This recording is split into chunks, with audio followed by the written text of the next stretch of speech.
give me fuel, give me fire, give me that which I desire.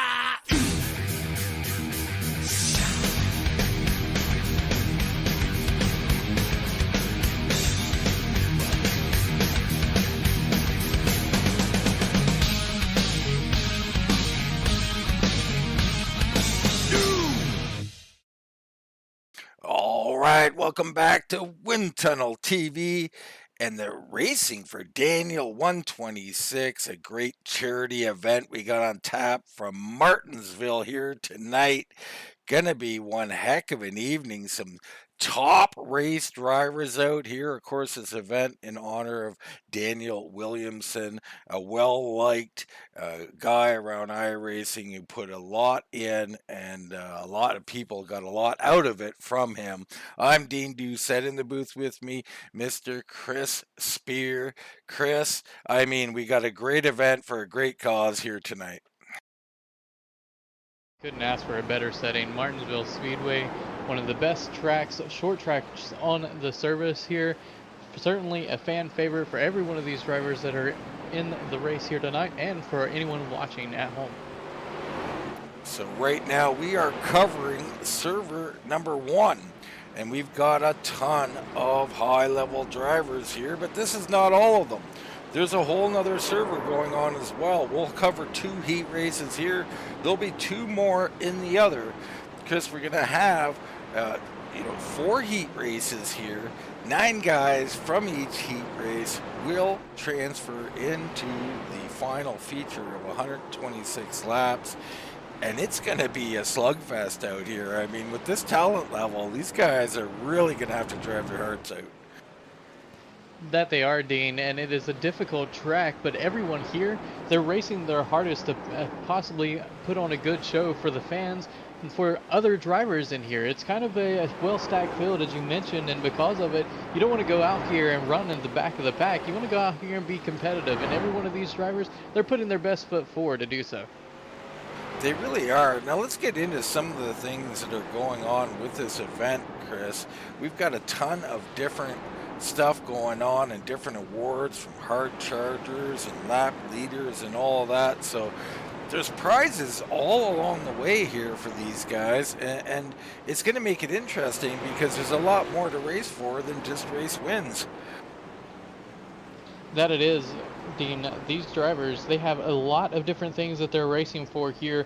As we look through, I'm going to pull it up so that way I can actually have it on here for you. You got best appearing car, halfway leader, most laps led, hard charger, tough break award, and 3 random positions here. They'll get a free month worth of setups.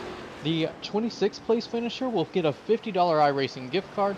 First place will get 2 free custom paints, and the rest of the trophies and things that they're racing for tonight.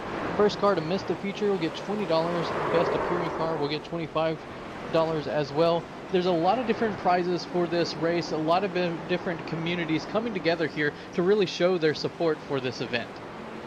And we get to pick one as well. We're going to get to pick the old Heartbreak Award there, and that's always a tough one, but we'll be keeping our eyes out for that one guy who just seemed to have that, that kind of, it's got taken away from him. So we'll look out for that.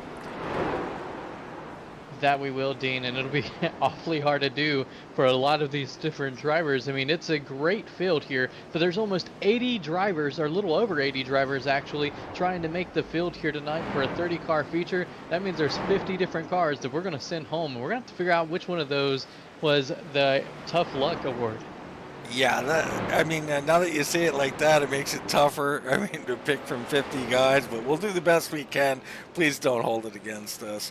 Let's get into our keys to the race here as you look at the track of Martinsville Speedway under current weather situation. We've got track position, always huge at any short track, especially here. Pitting, not really going to be that big a key tonight because these guys are going to pit on between the completion of lap 60 going to 61. A caution will be thrown. That will be their last pit for tires. Nobody allowed to have tires beyond that point or they'll be disqualified. However, still important because if you gain or lose a spot on pit road under that caution, or if you make some kind of blunder, it's going to cost you everything. And of course, the big one, I mean, staying alive. Chris, not going to be even easy to stay alive out here tonight. No, it's not, Dean. As these drivers are racing around here, it's only 30 drivers in the field, but it's 30 competitive drivers. So every one of these drivers, they're going to be right up on each other's bumpers here. And these cars, they're easy to get through a corner here, but the problem is that the bumper on them is so long, you could pretty much get your bumper underneath the car before you're ever touching. So it's going to be interesting to see how they can hold on to this racetrack and see what they can do here. You mentioned track position. It's a track that's difficult really to pass here unless you're willing to use that bumper. So we'll have to see exactly what these guys are willing to do to be closer towards the front of the race. Yeah, we're going to find out. And, you know, I expect a lot of respectful racing out here, but make no mistake, the guys aren't going to back down. Racers are racers. The cause aside and all of that, their blood gets pumping, and they're going to race hard. I think some guys will get moved tonight, and we're just going to have to wait and see exactly what happens. But I'm super excited. We got all this talent on here. I don't know if I've ever seen this much talent assembled in a single, and we're only in the heats here. Wait till the feature. I mean, this is going to be something. Absolutely, Dean. I'm excited to watch this race, but that's just it. I'm excited to watch it. I feel that I would be a backmarker in this field of star-studded drivers here tonight, so I'm thankful to be up here in the booth with you. Absolutely. I love the comfort of being up here. Out there, I don't know. I got a feeling, I like to think of myself as a pretty good iRacer, but I might be just slowing these guys down the way they get around this track. Right now, we are getting closer and closer to our first heat. About 3 minutes, 2 minutes maybe left here. And I see these guys pushing these cars to the limits out here, trying to find out. You took a couple of laps around the track out here, Chris. What were you feeling out on the track? The roll through the middle of the center of this track is probably the most comfortable that you could possibly feel in these cars, Dean. But unfortunately, going into the corner, you really got to kind of drive it in there deep. But you need to make sure that your brake balance is perfectly set so you don't lock up any of the tires. Otherwise, you're going to go up the track and around, which is what we're seeing a lot of during practice here. Otherwise, you got to get back into the throttle as soon as possible here, and usually that means you got to have a lot of throttle control because you don't want to just get in it and spin the car around, and that's another hard thing to do at this racetrack. And a couple drivers just so far in practice, they're trying to figure out where the edge of that control is. Yeah, they absolutely are. Right now, we look on our board. You got McCullum on top of the board, Hayes, Kuhn, Cabre, uh, Klemenvich, Allen, Holmes, English, Hall, and it looks like Jackson in your top 10. Now, interesting to see some of these times up here, to be sure, as we're about to head into qualifying.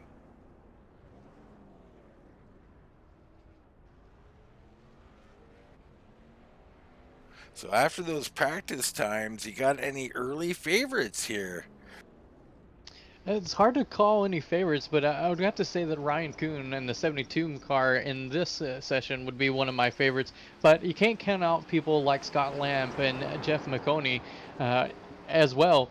Even though they're not showing fast times in the practice, that doesn't mean that they haven't hidden their qualifying lap for what's about. Yeah, absolutely correct. I mean, they may be holding on to something, and at this level, guys do that often. I mean, there's a little bit of caginess to these vets out here with this kind of I rating.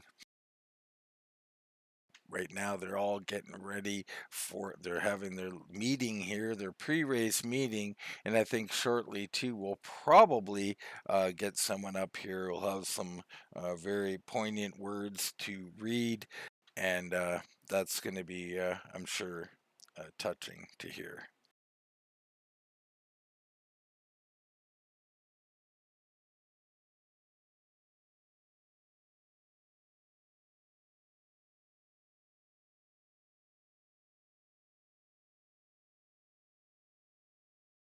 It really is. This is huge. this qualifying is some of the biggest that you're going to see out here of high importance, and there's going to be a lot of caginess out here. Like I talked about their I rating and their level, these guys like to play games, but they like to wait. The higher the I rating, usually the longer they rate. But we look in on Jeffrey Marconi. He's down and away, one of the first guys to head out here, taking his lap.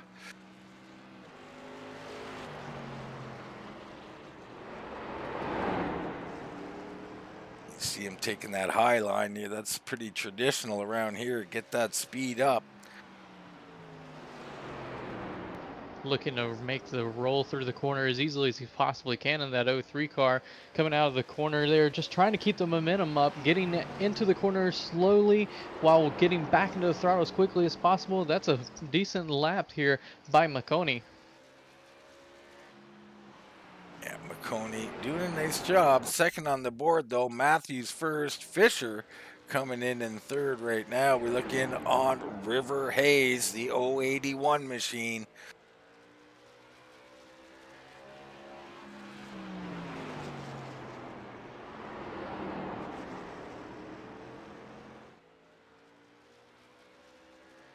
Hayes looking like a pretty good lap here.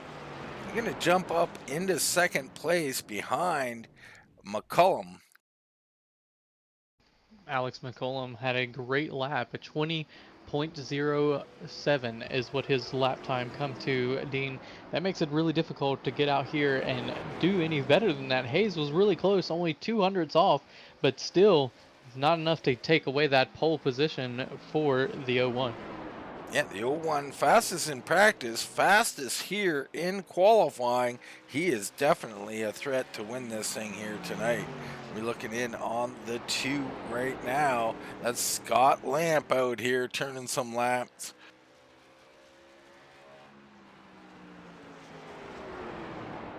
And Lamp up to 4th, so a nice lap out of Lamp. Richard Allen turning a couple here.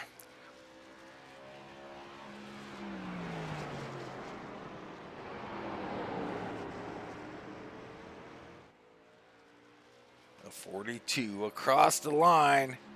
Where does he come up? He'll slump it into 6th position. Let's check in on Brian Reedy.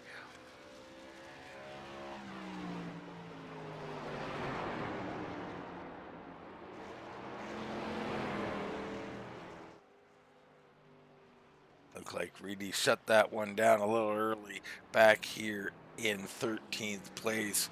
Musgrave currently 14th on the board. Does not look like he's going to improve on that. Jared Jackson hits the track. Jared hops up into the 8th position, still about a 10.5 off of McCollum. They're up in first still. Hayes went back out in the 081 and tried a second lap. Was a little bit quicker, Dean, but still, he was still 400ths off of your leader. Here comes Ryan Kuhn. We'll see what he can do out here.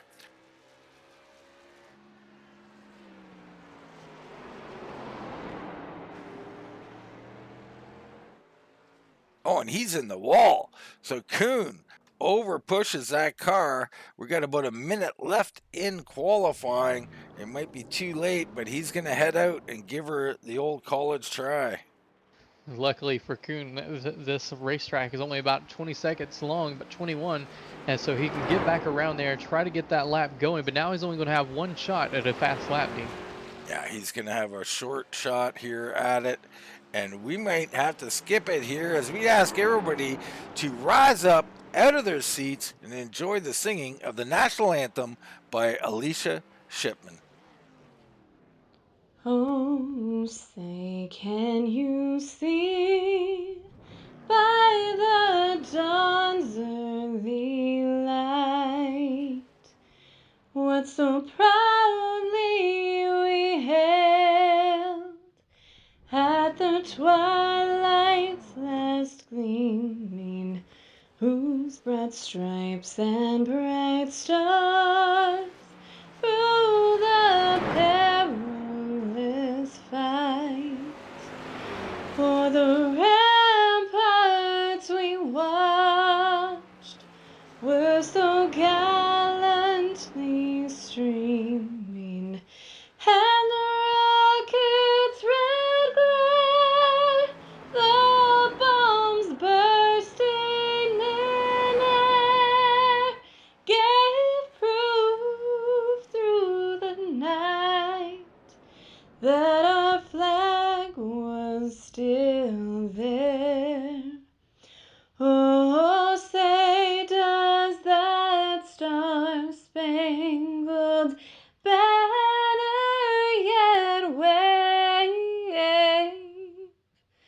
or the hands of the free,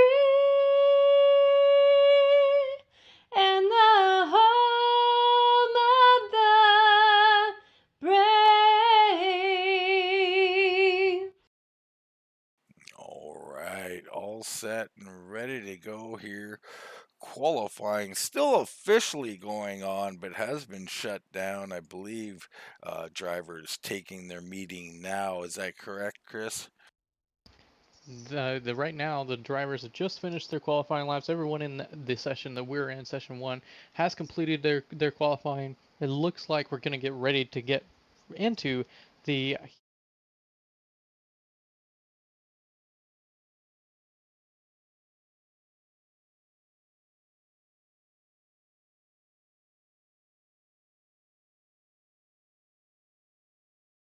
Now, Alex McCullum, your early favorite, no doubt. But racing, qualifying, two different things. Ryan Kuhn very close late there, and great run by him. He got others: Hayes, Klimovic, Matthews, Cabre, Lamp, Holmes, Roberts, Allen, all in the top 10. And there's more up and down. I mean, this whole lineup, I don't think I could beat any of them.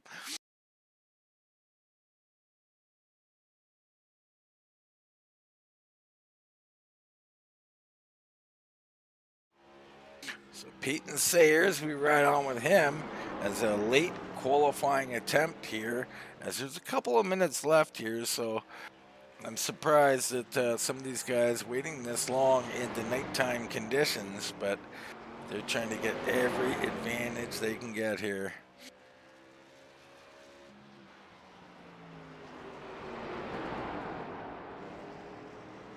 So here's a little high through the corner, smooth though.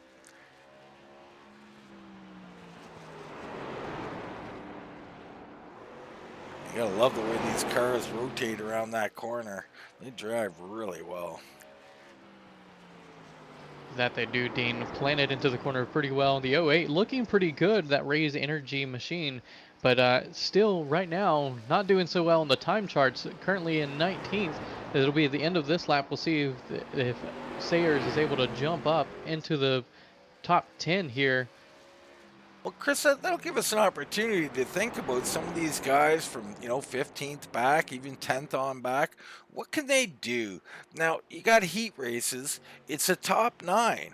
I mean, you got 12 laps to get up into 9th place. I mean, I know what my initial thought on what you do is, but really, what can you do, if anything? Now, Dean, you certainly couldn't be thinking of using a bumper to help get you up there I at would all, never. could you?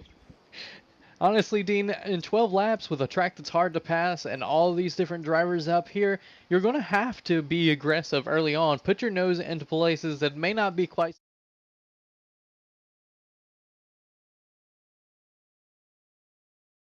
Yeah, it is. And I mean, maybe I jumped a little too far back going 15th and 19th talking about those guys, but even Richard Allen in 10th, Jared Jackson 11th, Jonathan Hall 12th. I mean, these guys are going to have to push it to get up and in here. Now, they're not all going to be in the same split, I don't believe. We're going to break this group into two groups, I think, for the heat races, so that'll make it a little more interesting. Actually, maybe only one guy getting eliminated. How many we got here? 20 guys. So really, only one guy possibly eliminated from each heat race. Am I looking at this correctly?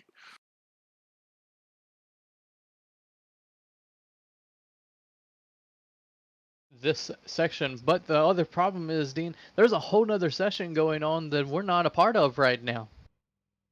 Yes, that is very, very true. As the heat gridding has begun.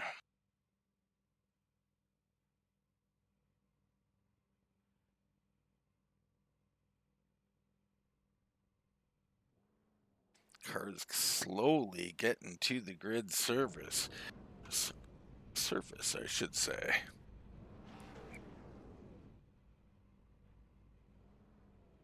Let's get into our starting grid here. Alex McCollum on the point here out of New Jersey with a time of 20.05. 4. Ryan Kuhn in the 72 will be starting second. In row number 2, you got River Hayes and Jake Klemenovich, and I'm sorry about that, Jake. I'm sure you're fantastic, man. The 7-Eleven man there. Ryan Matthews will start in 5th. Cole Cabra will be starting 6th. In row number 4, you got Scott Lamp and Timmy Holmes. Colin Roberts will start 9th. Richard Allen in 10th. Jared Jackson in 11th. And starting 12th is going to be Jonathan Hall.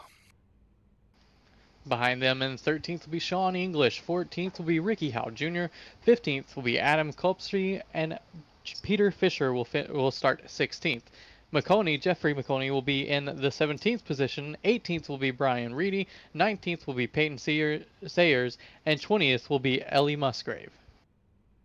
All right, there's your starting order. So everybody gridding up here. Us up in the booth thing, there's 2 heats. I think maybe there was supposed to be 80 drivers. So what I'm thinking is 20 drivers a heat. We're only going to have 1 heat and only 9 guys going forward here. Looking like that way here, Dean. Be interesting to see what these drivers are doing. If they're able to get 2 heats, that might be even more beneficial for some of those drivers that are up in the back. And what happened to McCullum? McCullum has dropped out. So Alex McCullum, who was on the point, not shown. I'm not sure if he has lost connection or is just not on board for some reason. But now Ryan Kuhn assumes the point. And I believe, Dean, that McCullum does not actually have to take part in the heat race. He will automatically advance with that pole position. Absolutely, that is correct. So McCullum moving on, our first guy to move on. We got Hayes and Coons, Matthews, Klemovich, Cabre, Lamp, Holmes, Robert, Allen, and Jared Jackson in your top 10.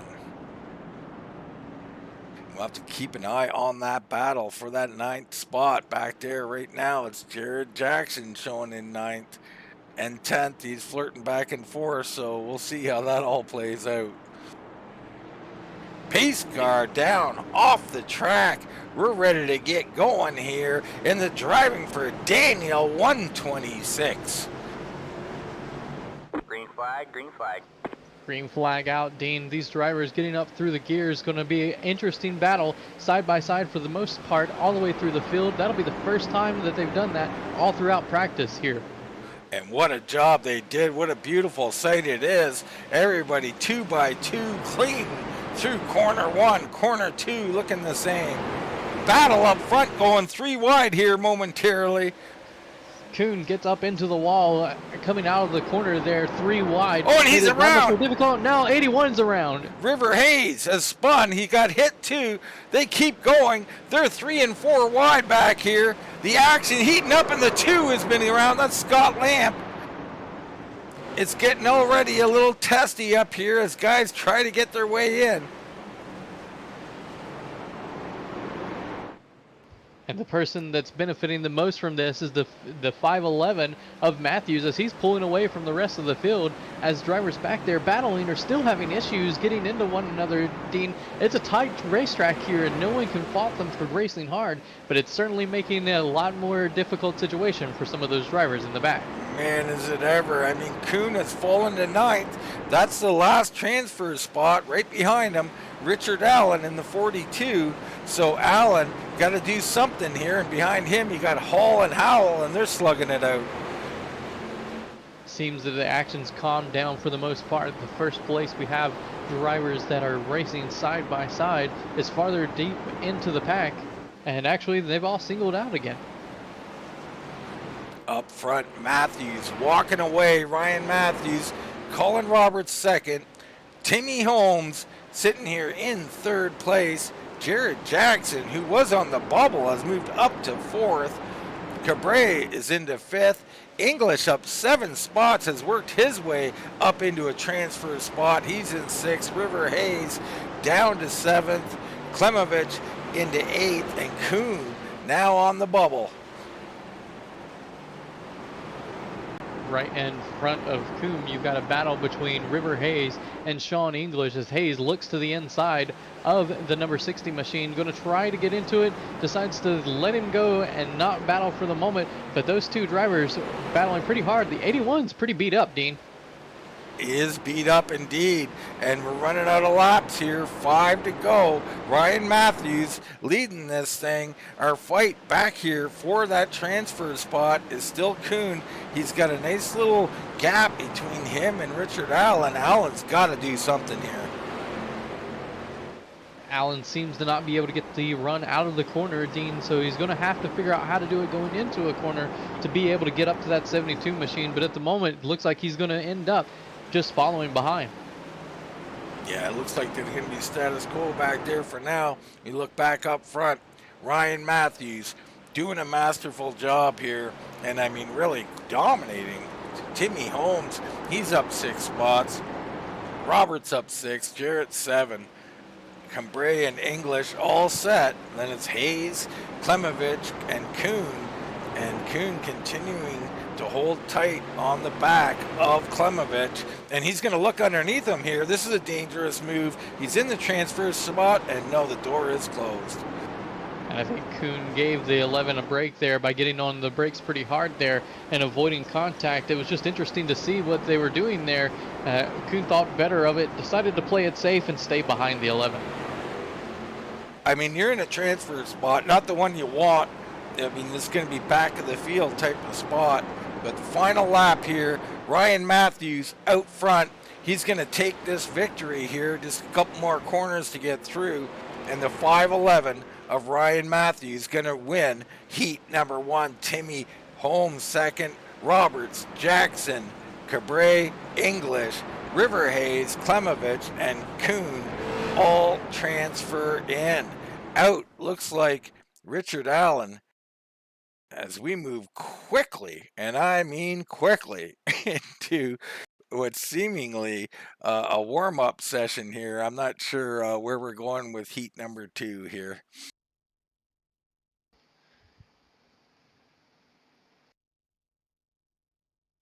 Listening to the race control, they're talking about the top 18 actually will transfer on from that heat that we just finished there, Dean.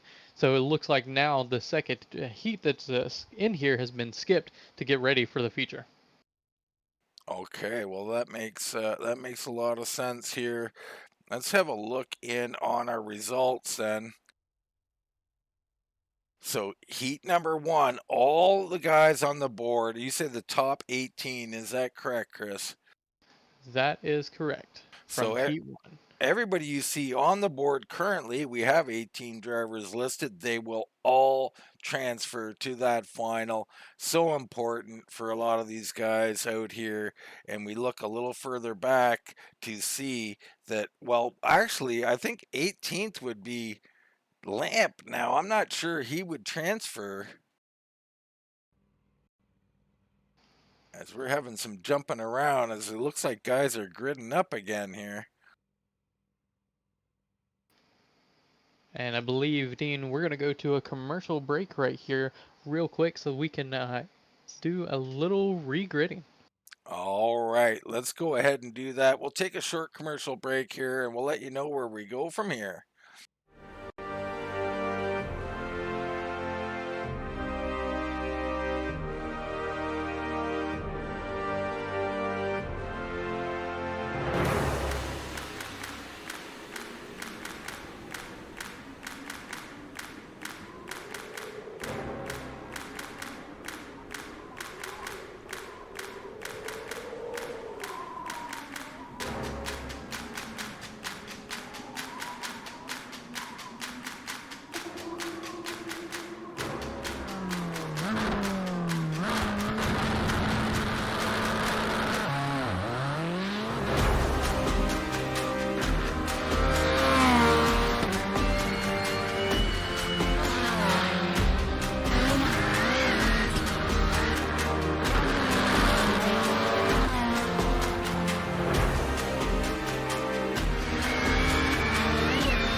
Travis Pastrana here. iRacing, Climbing the Clouds, Mount Washington Hill Climb available now. North Carolina, where the field is rolling out for the start of today's 400-lap race on this .625-mile racetrack. Here's the starting lineup. On the pole from Dawsonville, Georgia, in the number 9 Coors Ford qualifying and Winston Cup race from North Wilkesboro is underway. Everybody nicely through turns number 1 and 2 as Bill Elliott has the lead and Dale Earnhardt has jumped into second position, followed by Benny Parsons and Bobby Allison.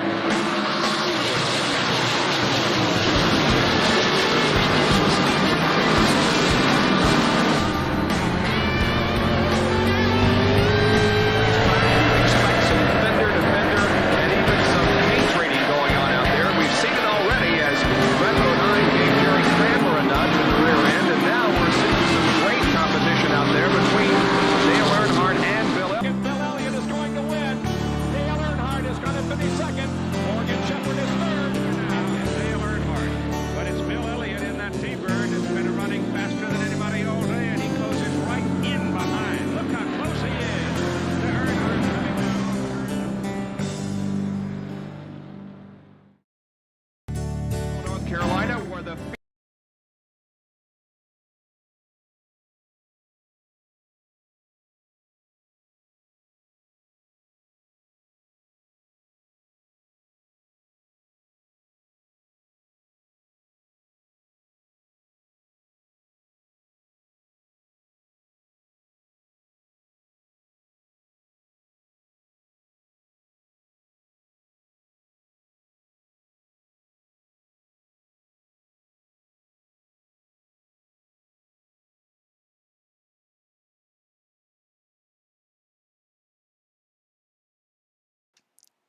So we're back here waiting for this session to come up. They're going to reschedule everything. We were in session 1 with some drivers. There's more drivers in session 2.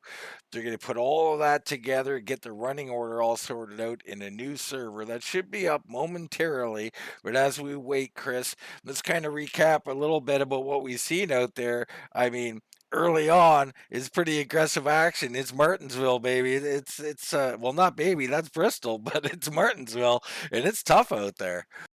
That it is, and we saw it there with those different drivers, all of them fighting there for position early on. You could see the massive amount of contact that these drivers had.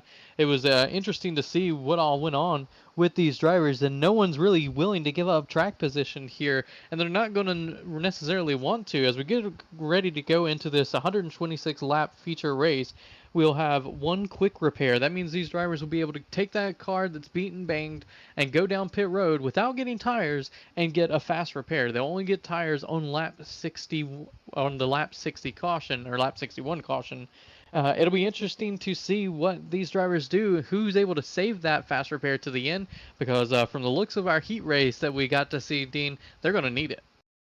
Yeah, they're gonna need it for sure. And you know, the other thing we learned, well, first we didn't learn much about Alex McCullum, right? He was not, in that race. He qualified the best. He was best in practice, so a bit of an unknown there. But how about our Heat 1 racer, Chris? A winner, sorry. Yeah, it was an incredible race there between these different drivers, and it looked like the one person to benefit the most there was able to get out front early after that contact, and at that point it was just no looking back. That was Ryan Matthews in the 511, scored as 51 on your screen. Did a really good job about avoiding the contact early and pulling away. Timmy Holmes did so as well, and so did Colin Roberts. Roberts had a significant amount of damage, but he was still able to hang on for the podium position, and that really goes to show that even with a beat-up car here in Martinsville, you can still be quite fast. Most definitely, you can be quite fast. There's no doubt about that. It's going to be highly entertaining in the final. It's going to take a few minutes, folks, to get it sorted out. And as we wait that, we're going to go back to another commercial break. But please stay with us. This feature is going to be something else. North Carolina, where the field is rolling out for the start of today's 400-lap race on this .625-mile racetrack. Here's the starting lineup. On the pole from Dawsonville, Georgia, in the number 9 Coors Ford qualifying and Winston Cup race from North Wilkesboro is underway. as Bill Elliott has the lead and Dale Earnhardt has jumped into second position, followed by Benny Parsons and Bobby Allison.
We are back at North Wilkes.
Coming up to the line, being chased, and it was Braden Johnson.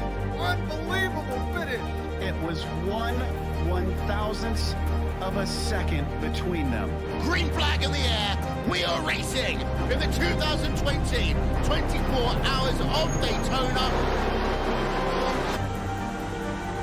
They go door to door for the feature race lead here on the last lap of the race.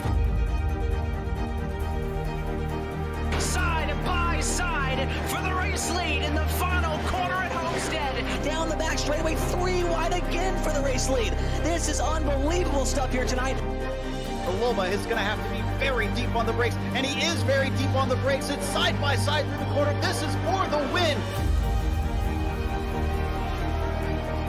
It'll be side by side. Davies low, Ottinger high. To the very inside is Garrett Lowe. 4 wide at the stripe.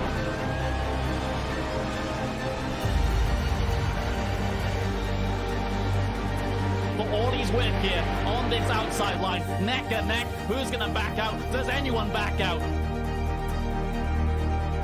Verstappen starts to squeeze on the inside, and now he'll try and straight line it. Goes under the apron, drag race to the line. It's so close to call.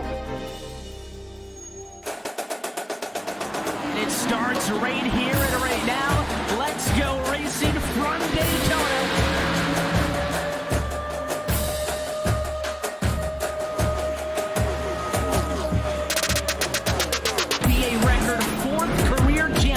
And Ray Alfalla back to the top of the mountain, and Garrett Lowe pushes the 30 out of the way. He'll come back on him now.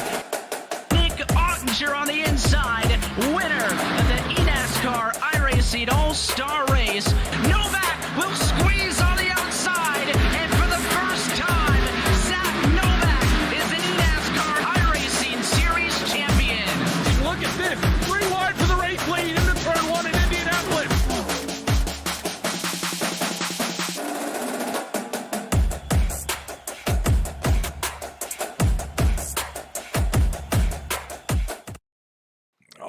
right, welcome back here where we continue to wait for this feature to get formed up here in this Sunday night racing for Daniel 126 from Martinsville. Ryan Matthews, your winner of the heat that we covered, a dominating performance, a fantastic performance. Of course, McCullum, who was on the pole, did not race that race, but will transfer in. So we continue to wait here, and the anticipation's starting to kill me a little bit here, Chris. Absolutely, Dean. Certainly a lot of anticipation going into this race as everyone gets it set up, but it gives us an opportunity to do a little bit of plug for our sponsors for this race, for the people that are able to make this happen for us. We'll start out with Pay to Win Setups, Speed Shop 51, McConey Setup Shop, Rocket Racing Setups, SPM, RKM, and also State Building Incorporated, SBC, and Dunn Motorsports. A lot of different people here to get this thing going, Dean, and it looks like shortly we'll be able to jump in and get this thing underway as the session has just started for us in the server. So we'll get back in there and get this thing going as quickly as possible. But right now, thinking about it, we've got a lot of here to look forward to. This race with 126 laps, only able to take tires at the midway point. This race is going to come down to just how you're able to save your tires at this track. That means you can't be sliding them around like we saw in that first heat race, Dean. No, you can't be, and that's a little different. Now we're gonna have a pit stop at lap 60, so tires aren't going to be that huge a concern. But it's at this level with this level of guys, every percentage point you can get on tires is going to make a difference. So look for these guys to do all they can, and we are in fact loading into the server right now. So getting very, very close to race time.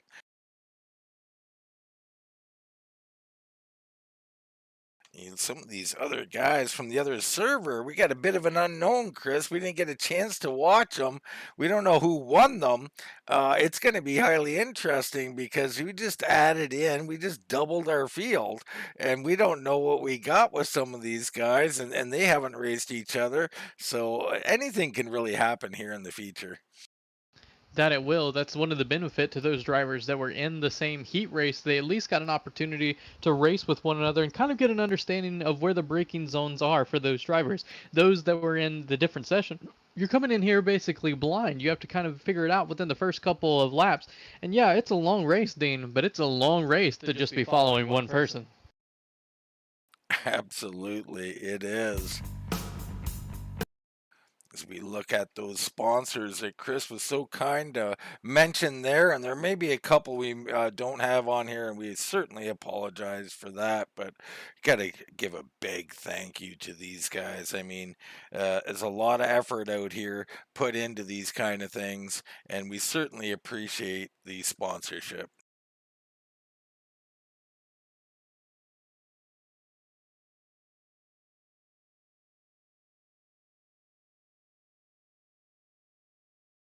That this is kind of like a brotherhood here, even on an online presence. Everyone here becomes fast friends or fast enemies, and you figure out how to run with people, and you find a good bunch of people that you enjoy running around with, and that's something that you can certainly see in this race here with a lot of different people that knew Daniel and want to go out here and put on a good show for him.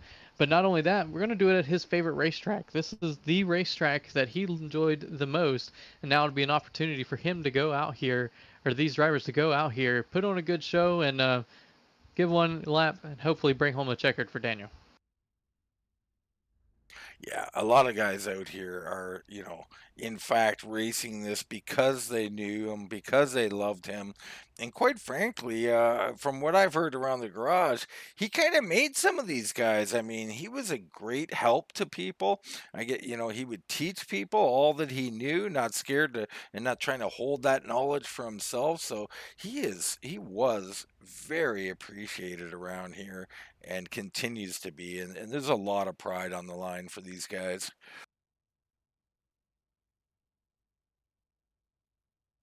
That it is. We're getting ready, getting to get this race set up. Everyone is going to be getting ready to go into the session here, get this thing underway, and a lot of different drivers out here that are going to have a lot of fun. And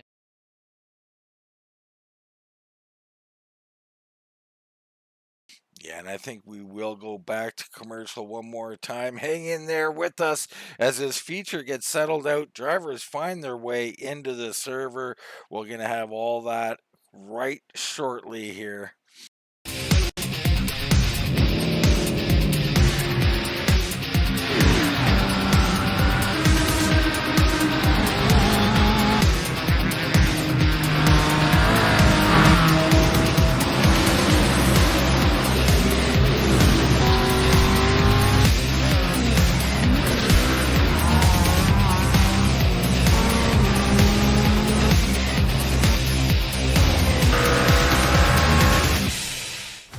So, you want to race in NASCAR. The road starts here. Introducing the eNASCAR Ignite Series powered by iRacing. This is the gateway for all aspiring 13 to 16-year-olds. Starting June 20th, ignite your dreams of one day racing in the top tiers of NASCAR. Go to www.iracing.com/ignite for full details.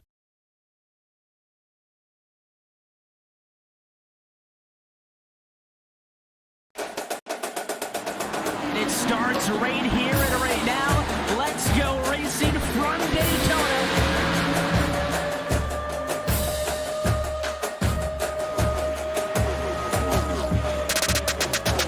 PA record 4th career championship, and Ray Alfalla back to the top of the mountain, and Garrett Lowe pushes the 30 out of the way. He'll come back on him now. Nick Ottinger on the inside, winner of the eNASCAR iRacing All-Star Race. Novak will squeeze on the outside, and for the first time, Zach Novak is the eNASCAR iRacing Series champion. Look at this. 3 wide for the race lead into turn 1 in Indianapolis.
It's all good, man. We do what we can. We're patient.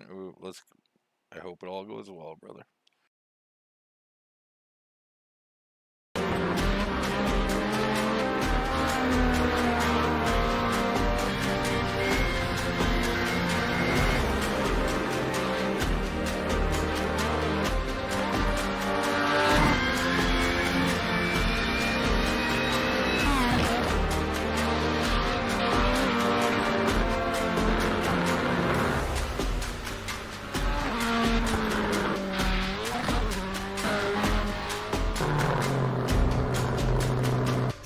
Sean here. iRacing, Climb to the Clouds, Mount Washington Hill Climb, available now. Check it out.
Welcome back here to Wind Tunnel TV and the Racing for Daniel 126. We're finally set and getting ready to go racing here. We got everybody in the right service for this finale, and now the hype can begin, Chris, as we look forward to these guys, amazing guys out here driving. And starting off where we left, Alex McCollum came out here in this little practice we've got going, put down another quick lap, so he's certainly got the speed. Going to be starting on the pole. It'll be interesting to see if he's able to just drive away from the rest of the field here, Dean. But a lot of different drivers have shown they've got some speed as well. Looking through, there's a lot of drivers that we didn't even get the chance to watch that are up here up in the top 10. Yeah, definitely. There is a lot of guys that we didn't get to watch. I don't think I want to attempt to say Dustin's name, the 116 here. You know, he looks very good. He's 5th on the board right now. You got James Curl out here. He's in the wall currently, but look in on Austin Kittner. I mean, all kinds of talent. Corey Dunn, Ricky Howell Jr. out here. I mean, it's just littered. I mean, I don't know where to look. There's so much talent out here. It certainly is. You can see all these different drivers out here running as hard and aggressively as they can to figure out how to get around here the best possible way with all these other different drivers. It'll be a pretty interesting show to watch here. 126 laps. Certainly not going to be that quick of a race, but it'll be certainly a good one to watch. And a lot of different drivers seem to be struggling with coming out of the corner exit. Yeah. They do, and I think that's product of, you see this a lot from good race car drivers. They're going to test it, you know, they're going to push it to the limit and beyond the limit in practice. And those same guys you see wiping out maybe over and over again even, they're just not going to wipe out during the race. It's simply just a method to find out how much that car can handle. Right now, McCullum again, and does that surprise you that this is the 3rd time? So we had practice, qualifying, and now practice again. McCullum consistently on the top of the board. I'm quite shocked. Not that McCullum's fast or that he could do this once or twice, but to consistently beat these guys is very impressive. Well, Dean, I think it has to come down with just the practice and knowing where to go on the track. In that number 1 machine, McCollum is kind of just all about practice, getting into a rhythm here. Once you can get that rhythm going, you kind of can just feel the same pattern in your foot, in your hands, to know exactly what it is that you need to do to get around this place. And right now, he seems to be the one that has mastered that with this on the speed charts. But the warm-up, it's about to be over, and we're about to go actual racing here soon. Yeah, we're getting closer. I think there'll be a little meeting here prior to, but we'll have to wait and see. As things get jumbled up, and we're not sure if everything that was going to be done will be done, but there's probably be a little warm-up here after the warm-up. But no, it looks like we're going right into gridding, so we're getting ready to go racing, and I love it.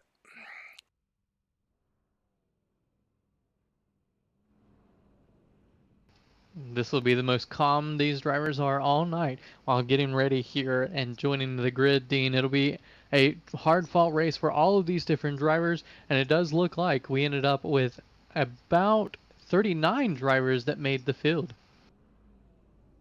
Yeah, it's going to be a very, very large field full of talent. And let's get into the starting grid. Alex McCollum in the 01 out of New Jersey on the pole. James Curl starting second. It's Matthews who won the heat rate that we watched. And then it's the Dustin in the 116 is going to start fourth. In fifth, Timmy Holmes, and 6 is Preston McGee. In row number 4, Colin Roberts and Bo Ledbetter. In row number 5, you got Jared Jackson and Dylan Bates. Behind them, in row number 6, Cole Cobry and Austin Kurtner in the 12th position. Behind them, Sean English and Seth Dameron make up row 7. Row 8, River Hayes and Daniel Folds. Row number 9, Jake Klimovich and Jake Silva. Rules here to make sure everyone's on the same page. That's why we've extended the caution, Dean. Yeah, and I know the guys intended on reading some very touching thoughts that they had put down on paper, and during some of this confusion, not able to get to the booth. Maybe they will, maybe they won't, but I can assure you that the guys have put this together for their friends and family who may be watching for racing or for Daniel Williamson. These people, he touched them so deeply, and they are so moved. And this is not a one-off. This is going to be a yearly event that may last forever. And I just want to say that you know, they have great love for you, the friends and family of him, and they definitely cherished him a great deal. And actually, we are joined right now by Kyle, so maybe Kyle has made that time. Kyle, the floor is yours. I appreciate everybody showing up, guys. This has been a lot of fun to put all this on. I really thank everybody for showing up.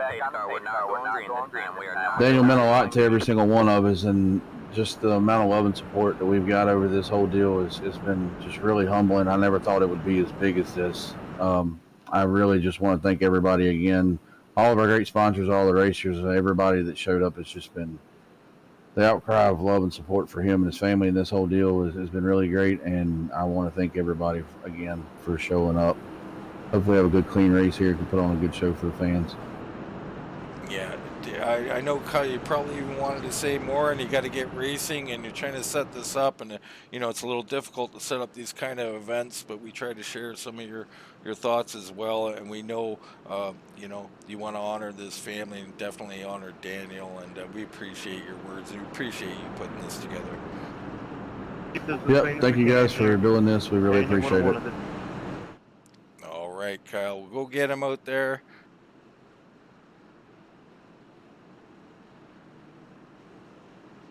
And Dean, the moment we've been waiting for, the pace car heading down pit road as we're getting ready to take the green flag here in the Racing for Daniel 126. Here we go. Alex McCullum on the point, and it's James Curl on the outside. Green flag drops. We're racing here in the Driving for Daniel 126. Curl, great job on the outside, putting the pressure to McCollum here as they go side by side. The outside getting a little bit of a run there. And that 26 machine looking strong on the outside. Now McCollum in the one's going to try to dive deep down into the corner to try to push that car all the way through the corner. And they've touched, Dean. Oh, contact off the corner. Curl a little loose. He's going to file into second. Right behind him, it's Matthews trying to take that third spot from the 116 of Dustin. And they are battling hard. It might be vice versa on who's trying to take it, but they're riding side by side.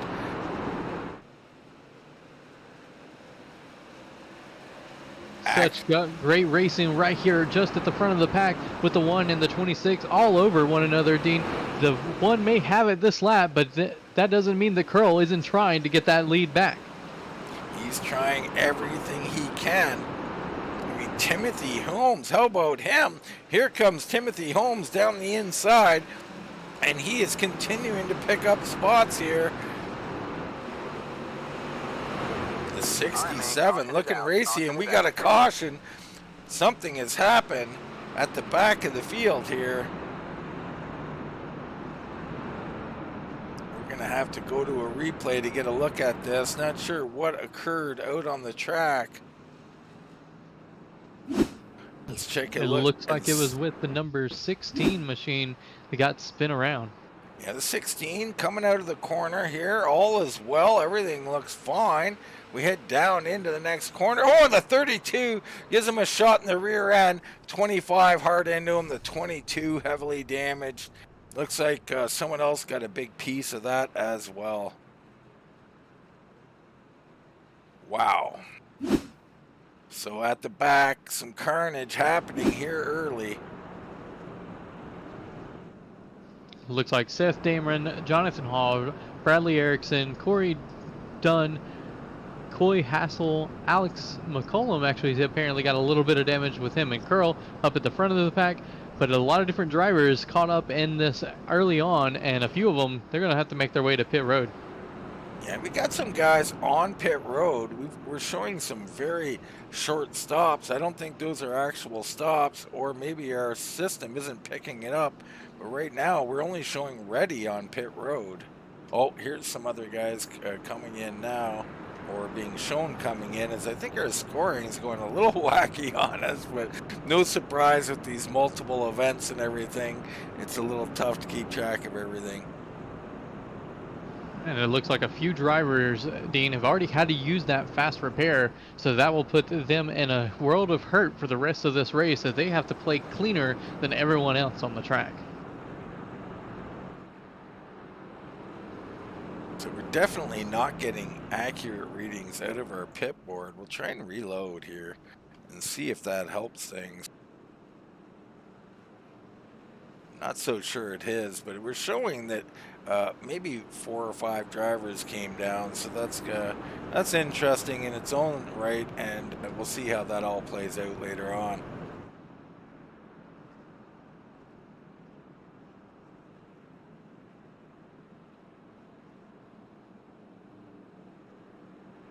Now it's McCullum and Curl up front. Now they did heavy battle there early on. I don't expect anything different here, Chris. It's going to be a bit of a slugfest up front. That it is, Dean. These drivers are going to get stacked back up side by side. Going to take another gander at it. We'll be going back green with 6 laps into this event. That means 120 laps left to go and 120 more chances, or 240 more chances to make a pass in the corner. Yeah, that's a lot of math there, Chris. I'm not sure I can handle that, but a lot of chances to make passes. Remember, we'll have a caution on lap 60, completion of 60, going to 61. So that'll be interesting. But pace car down and away. It's McCullum up front. He's got Curl with him, and a great jump by McCullum this time. He's not going to wait around. No, James Curl just didn't get the start that he wanted there. McCollum easily able to take that JDR graphics machine up to the front here. Now it'll be Curl trying to chase him into 3. Matthews making a move. Other battles in behind as well, as Matthews continues to battle the 116. side-by-side battle between the 51 and the 16 as they get around here. It looks like Matthews on that inside lane will prevail, but the run on the outside is definite as the 16 pulls up almost even going into the next corner. Yeah, and this is kind of the tale of two corners here. Oh, a little contact there. The 116 had to get out of it. Here comes Timmy Holmes. He's going to make that move, and it looks like he's going to grab that spot. And Holmes definitely got a little bit of loose coming out of the corner with a little bit of help there from the 116 machine, as Dustin definitely gave him a little push into the middle of the corner. And there's action all over the track as these high talented drivers ride nose to tail around what is a very difficult tight track, the old paperclip here at Martinsville. And back up front, McCollum has not been able to shake Curl at all as they are still nose to tail. These two drivers, they definitely, if one of them makes a mistake, the other one's going to pounce. Yeah, I mean, you can see it a little squirrely out of the car there. Let's hop on board with Curl and see what he's seeing. You see him here right on the tail, and I mean right on it. Just watching these cars come out of the corner and seeing how sideways they're getting yawed out here. This is almost like a dirt track. You see they make a little bit of contact there. Then McCollum has to get it back under control, and Curl gives him the room just to gather it back up. Yeah, he gave him a little room there. That's some good racing there. Good hard racing. Also good courteous, clean racing. Matthews in third now. One of our stage or our heat winners. Timothy Holmes looking good. He's in fourth. It's Dustin in the 116 in fifth. Bo Ledbetter sixth. Preston McGee seventh. Sean English, Jake Klemovich, and Colin Roberts in your top 10. Hardest charger so far is going to be Jake Klimovich in that 7-Eleven car, up 8 positions already, up into 9th. Yeah, Klemovich's been doing a great job here, and he's been pretty steadily increasing. Now, this is a very, very tough track to make passes on, so I'm surprised that he's been able to pick up 8 spots already. Battle for the lead, Dean, as Curl has gotten to McCollum. Now they're side by side going into the corner. Side by side, and they're racing awfully hard up here. Curl trying to take it away. Can anybody have something for McCollum? I think we've been answered. It's Curl, and he's in there as the one gets a little loose on entry. Swings it wide, but now back to the bumper of Curl. Looks to the inside. He doesn't want to give them contact again. He's going to go back to the lead, sending Curl through the corner. And he's looking for the undercut. Not going to happen. A little bump and run sort of there, and looking to return the favor. I think he does. A little bump here. This is classic racing here. You're not going to see any better. And while this is going on, Ryan Matthews is closing in on these two leaders as he's trying to get himself back up in there. But what a hard-fought battle between Cullum and Curl. And now we got blocking and another shot. He's sent up the track. Curl sent wide. Matthews slips by. So McCollum back to the lead. Matthews now in second. And man, oh man, can these guys race. What an incredible moment. Now, if you're going to give someone the bump and run, Dean, that's the way you want to do it. You want to force another car in between you and them. That way they can't get back to your bumper. That's a great point. I mean, he likes nothing more than to have this space, and you can see he's already starting to open up a little gap here. Matthews, no slouch, though, but Curl was the man. I think Curl now a little injured, maybe with the tire heat more than anything. Absolutely. At this point now, he's got to get back to being patient, get his groove back, figure out a way to get back to Matthews, and all that's happening while the leaders are catching lap traffic. Yeah, it won't be long now. We look towards the back. You're going to have Scott Lamp first on the radar. The two back here and struggling a little bit. We look to see where our leaders are at, and there they are, coming out of the corner. So it won't be long now, and they'll have to deal with that. We look a little further back in the field, and there's some heavy battling going on. We got the 8 back here doing some battle, or that's that's River Hayes in the 081. right behind him, Jared Jackson, Cullen Roberts, Ryan Kuhn. Kuhn, if you remember in our heat race, he was up towards the front but got hit, and it really hurt his starting position. He's up 7 spots so far.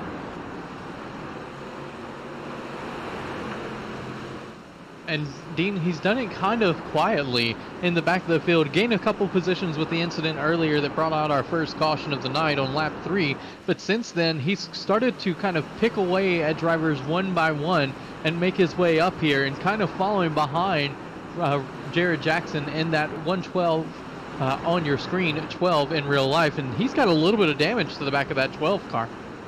We see Cullen Roberts pulling down pit road. So we look back to our leader, Alex McCullum. But Cullen Roberts, apparent problem. He's, I'm not sure if he's calling it a night or getting service here on lap 22 of 126. It's McCullum, Curl, and Matthews up front. Holmes, Dustin, and Ledbetter chasing. Curl was able to get around Matthews in that 511 machine to set his sights back on the 01 machine to get himself back up there and contend for the lead. He may not have liked what happened between him and the 1 machine, but he's certainly going to get back up there, or at least try to get a revenge. Well, it's a love-hate thing, right, Chris? I mean, you love the racing, you love both making contact with each other. It's good fun, but I don't think you like it while you're in the car. It's once, you look back at it tomorrow, you'll probably like it. Absolutely. They'll go back and watch the broadcast, see just how much fun it was to watch, and they'll enjoy it. But at this point, all you can think about is getting back up there and maybe showing some appreciation for that bumper tap. I love it. A little appreciation from my bumper to yours. Ryan Matthews sitting here in third. These guys all doing a good job as it settles down a little bit here. Remember, we will have a caution on the completion of lap 60, and we'll have our halfway winner. That's a $50 prize. So Alex McCullum looking for that prize right here, right now. Well, maybe not that he right is, now. Dean. And these drivers, it's going to be interesting to see once we get to lap traffic, because it's going to be just a couple of laps from now before we catch the back of the field. But once you catch the back of the field, Dean, you're pretty much stuck with no clean air the rest of the race until there's a caution or that lap 60 caution that we'll bring out for a competition type caution. Yeah, we're looking back a little further around Jackson and Kuhn right now, and you got Cabrera in here. These guys are racing so tightly. I mean, that there's talent up front, but there's talent all through this field, and it's so difficult, Chris. Maybe just talk a bit about it. When we're talking about short track, we're talking about Martinsville. Braking points can be different. Turning speed can be different. These guys are looking like they all got the same braking point and the same turning speed. Well, the good news about being at this track with all these different drivers is you have the opportunity to see where everyone's braking, so kind of you can judge your brake zone by the car in front of you or the car behind you if you end up on the bad end of a bump. But that's just going to show that these drivers are learning from each other. With it just being this early in the race, you're really trying to size up your competition, no matter if you're first or all the way back in 20th, because at this point you kind of still have an opportunity to make positions later in the race. You don't want to ruin your car now, but you need to figure out where is that guy in front of you better than you. No better place to figure it out than right behind them. Move back up front. McCullum now got his sights set on a lap car. I believe that's Jackson Crowder, and caution on the track. Gonna shake things up.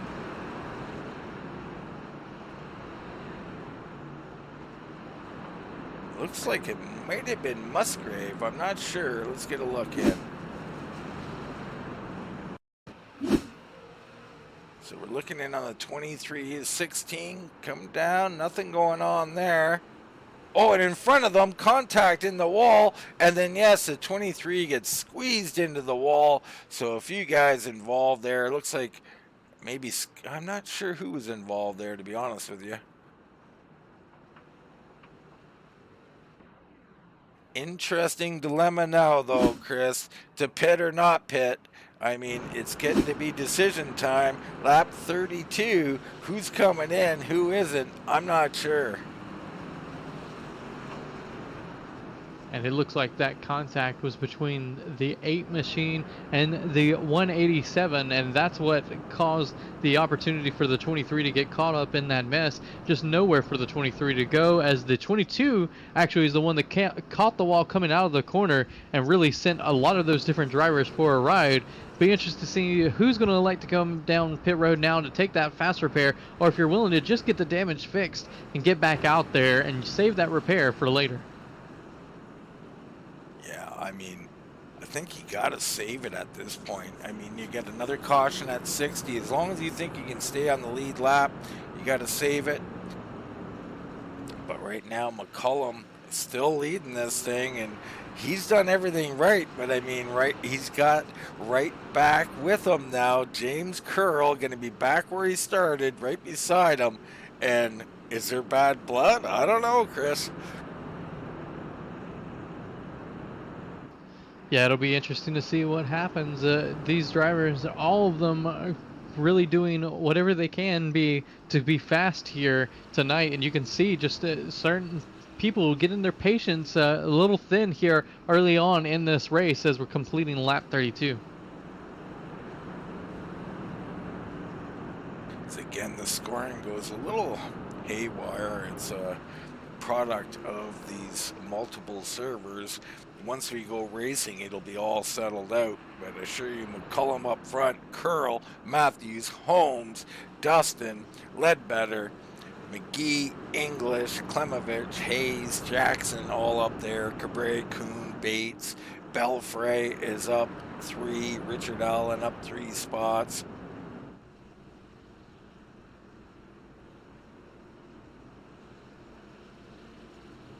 Getting ready to go back to the action, and I can't wait to see what these top 2 guys do. I'm not sure how this is going to play out, but I'm almost positive we're going to see some contact. Absolutely. It'll be McCullum on the inside. Curl will be on the outside. He'll have to get a good run off of the outside to be able to get there immediately, but he may just try to fall back in behind that number 1 car. We're about to find out as the pace car heads to pit road. And I believe there was contact right before the pace car pulled off, so they're already hitting each other. Down and away, McCullum, a nice jump here, but a great job by everybody else holding court here. He did not walk away. Matthews filing into 3rd. Right behind him, that's Timmy Holmes trying to make some moves. And Curl getting all the way to the back bumper. Maybe he moves the 1 a little bit out of the exit of the corner. Now he looks to the inside going into 1. Curl trying desperately to get up there. He's doing it clean here. They're going to race side by side down the backstretch, down into 3. Here we go. Those brake rotors are glowing hot on the 26 as he dives down deep into the corner, trying to get the momentum out of the corner to get around the 1. But right now, they're dead even at the line. Dead even. Who drives harder? When do they do it? So far, no contact. A little high there that time. McCullum almost into the wall. McCullum trying to pin down the 26 car onto the inside. Doesn't work out as McCullum is going to lose the lead on that lap to Curl. He is, and he clears them. Now McCullum back underneath as it continues to rage on. Jared, or Dean, these drivers are making it hard for us to look at any of the other battles just because of how good the battle for the lead is. We have to stay with it, and now McCullum on the bottom, a little bit of contact down the straightaway, nothing to write home to mama about, but they're going to continue battling. What a race, man. McCullum catches the inside rumble strip here at Martinsville, trying to get all the way down to get the run off the corner there, but McCullum just not able to get the momentum out of the corner that the 26 is. This is unbelievable. Martinsville, we're working on about 10 laps of side-by-side racing here. They have swapped once, but they continue to run side-by-side. Oh, and contact that big time. Contact. And they hold on, and it maintains. What great skill from both of these drivers after making contact multiple times in the corner. Still side by side going on the 4th, 5th lap in a row, side by side with McCullum on the inside. Sooner or later, we're going to have to talk about Ryan Matthews. This could benefit him big and everybody else as these guys continue to wear their stuff out. Contact again on exit. All right, man. Caution is and out. caution comes out. I'm not sure what has occurred.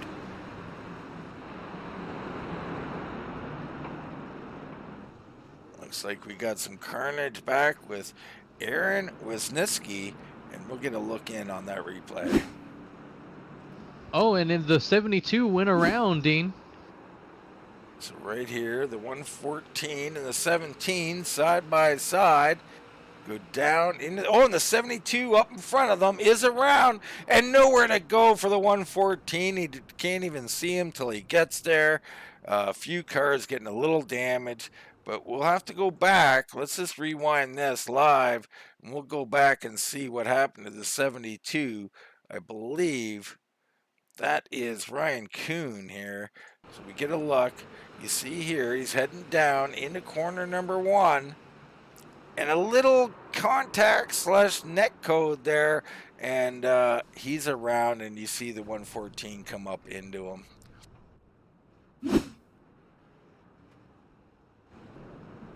So lap 40. Pit stops are open. I don't know who's taken. I don't think anybody at the front is. And interesting to note, at the time of caution, James Curl looked to be the leader, and that's going to mean that Alex McCullum's going to have to restart on the outside and see if he can make the moves that Curl was able to do to get to and past Curl on the outside. That'll be difficult to do, and will be an interesting chance to see someone other than the one car taking the green flag. Yeah, that's going to be highly interesting because we just don't know, right? I mean, Curl has done a masterful job on the outside. I expect nothing less from McCullum, to be honest with you, but we're going to find out soon.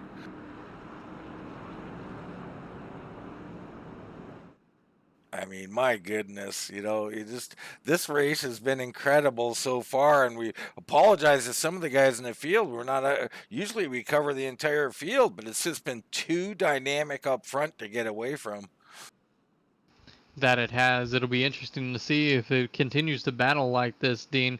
These drivers are all trying to do everything they possibly can to show up here tonight. McCullum is able to do so right now, but James Curl is going to be your leader here.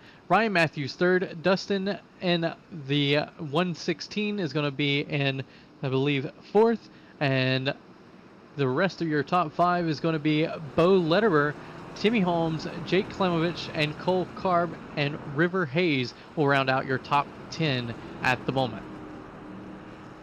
All right. Pretty much status quo, and I'm just waiting, you know, for the inevitable almost. And I hate saying that, but these guys, we're only a third of the way through.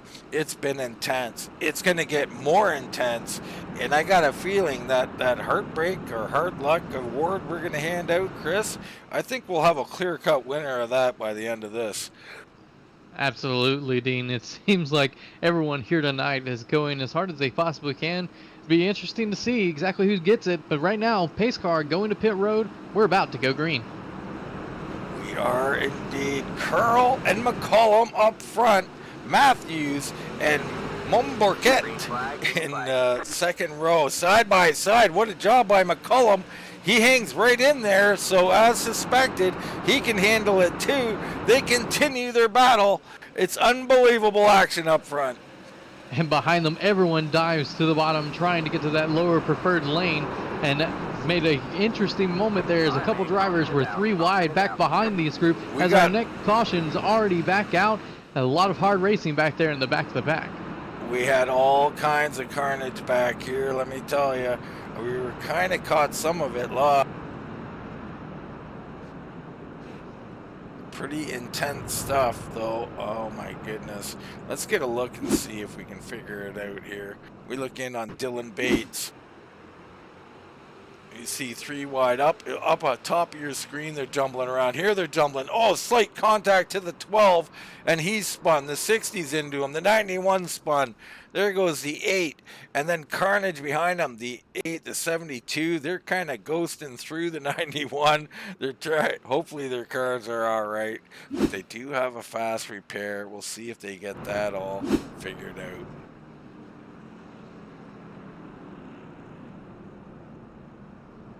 So we took a stab at the 116 there, Mumberket, I think. That's pretty close. So don't be mad at me if we get it wrong, Dustin, but you're doing a great job. The 116 has been really good out here tonight, and we haven't talked a whole lot about him, Chris, but I mean, shown as the 16 on your screen, he's up here sitting in second place right now, as I believe. Have we got a pit stop from Alex McCullum? That we do. McCullum in that one machine dove to pit road. It'd be interesting to see what's going to happen here. Not sure if he's just going in to repair some damage, but certainly an iffy call. Iffy call, because we're going to have a caution on lap 60. Now, he might stay out at that point, but do you really want to be battling the likes of Curl on 20 lap older tires? I don't know, and I don't think that's a hard luck. I think that's maybe bad strategy, but hey, how many times have I been wrong before, Chris? So there's a good chance it's good strategy, and I just haven't thought it out. But right now, Curl, Mumbercat, you got Matthews, Holmes, Ledbetter, Cabre, McGee, Klemovich, Pelfrey, Folds. Now Folds showing up here. I think that's accurate.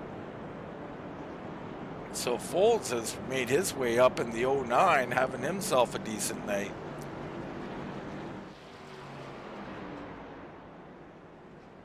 Now, Dean, we talked about track position being one of the keys to the race. Now that McCullum in that one machine is going to be starting pretty far back, what is it that he's got to do to be able to stay clear of any kind of incidents and really just stay out of trouble?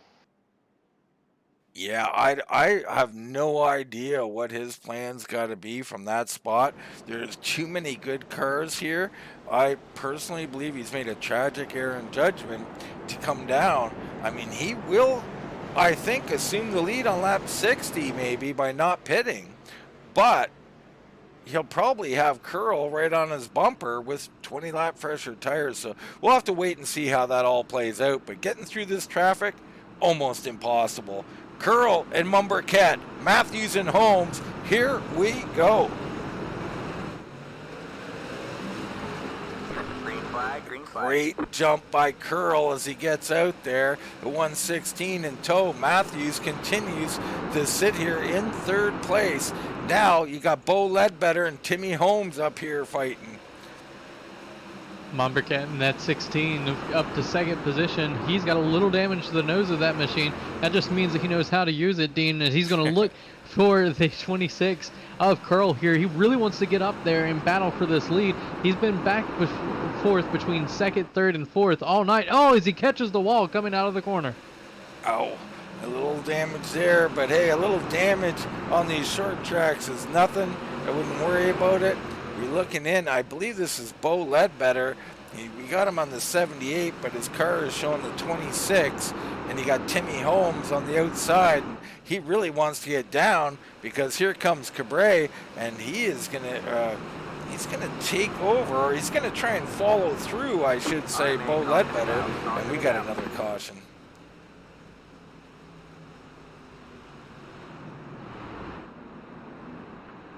And I'm not really seeing what has occurred here. Looks like someone's engine might have let go here. And it involved the 8 machine here of Adam Cupsey. It looks like he went around.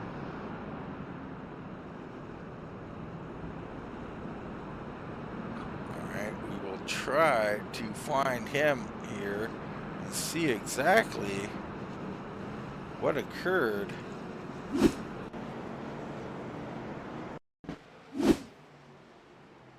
You see the 8 down low, and right in front of him, it's a 27. All kinds of squirrely, and it's McCullum back there in trouble. McCullum gets hit And this is what we were talking about. We were sorry about the guys who involved in that incident, but McCullum was our race leader. You put yourself back in traffic, and this is what you're going to have to deal with.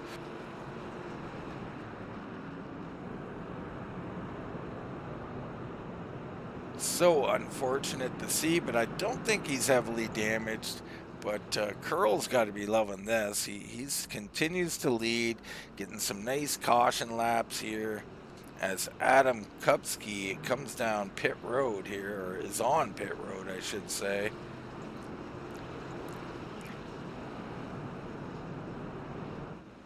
See Hall coming off, Crowder's coming off.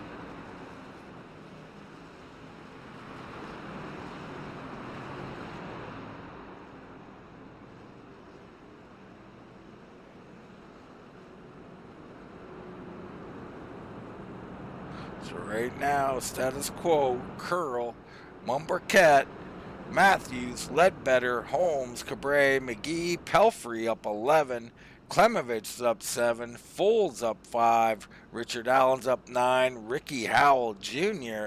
now up 13 spots. You got Sylvia up 15, and Rogers up here, Dunn actually pulling down off the track, and he might be done.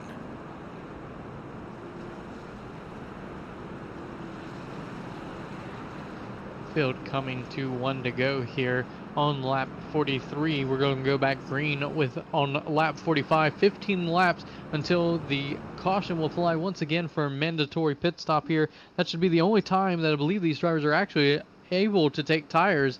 According to my notes, Dean, that's the only time they're allowed to take tires in this race. Well, I think you could take them earlier, but you can't take them after lap 60. I'm not sure about that either. I'm not trying to contradict you, but I know for a fact you can't. After that caution comes out, after the completion of lap 60, you are not allowed to take tires. If you do, you will be DQ'd.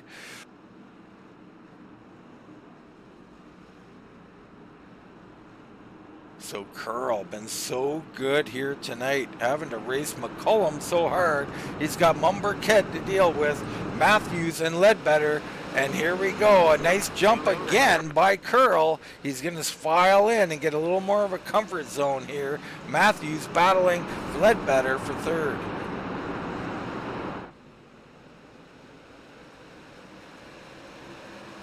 And the battle is for Ryan Matthews back here in that third position, as the 26 machine scored on your screen as the 78 of Bo Leberner is doing everything he can to get to the back of that 511 machine, and he really got a nice little run. Kind of gave the 51 a shove into the middle of the corner, decided not to take advantage of it, as we got drivers bouncing off the wall back here in the middle of the pack. Yeah, we were in on that. I think that was Folds hitting the wall there. And he is really riding that outside. Behind them, there's more battles. Looks like the 16 of Seth Dameron in here battling hard with the 81 of TJ Rich. And he's around Rich, and he sends a guy down to the inside wall. We stay under green. And that is a hard lick, but he somehow bounced off and kept her going straight. Up front, Curl continuing to lead this thing.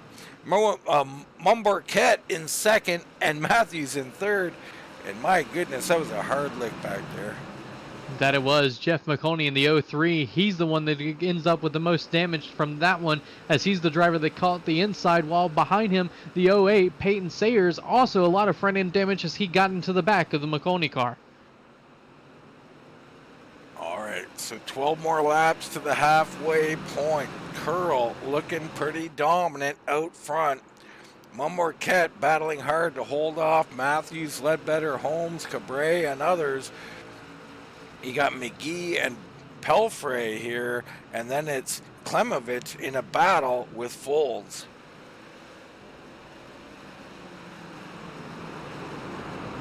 Folds zigzagging. No, and he's into him. He got him, turned it around, but corrected him. He's just going the right direction, but that's going to bring out another caution flag for our 6-1 on the night. Not sure that would have caused a caution, but apparently it did. I think there might have been something else on pit, or something else happening on the track. I'm not sure.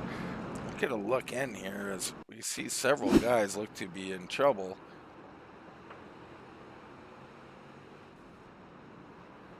Looks like the 11, something happened with the 11.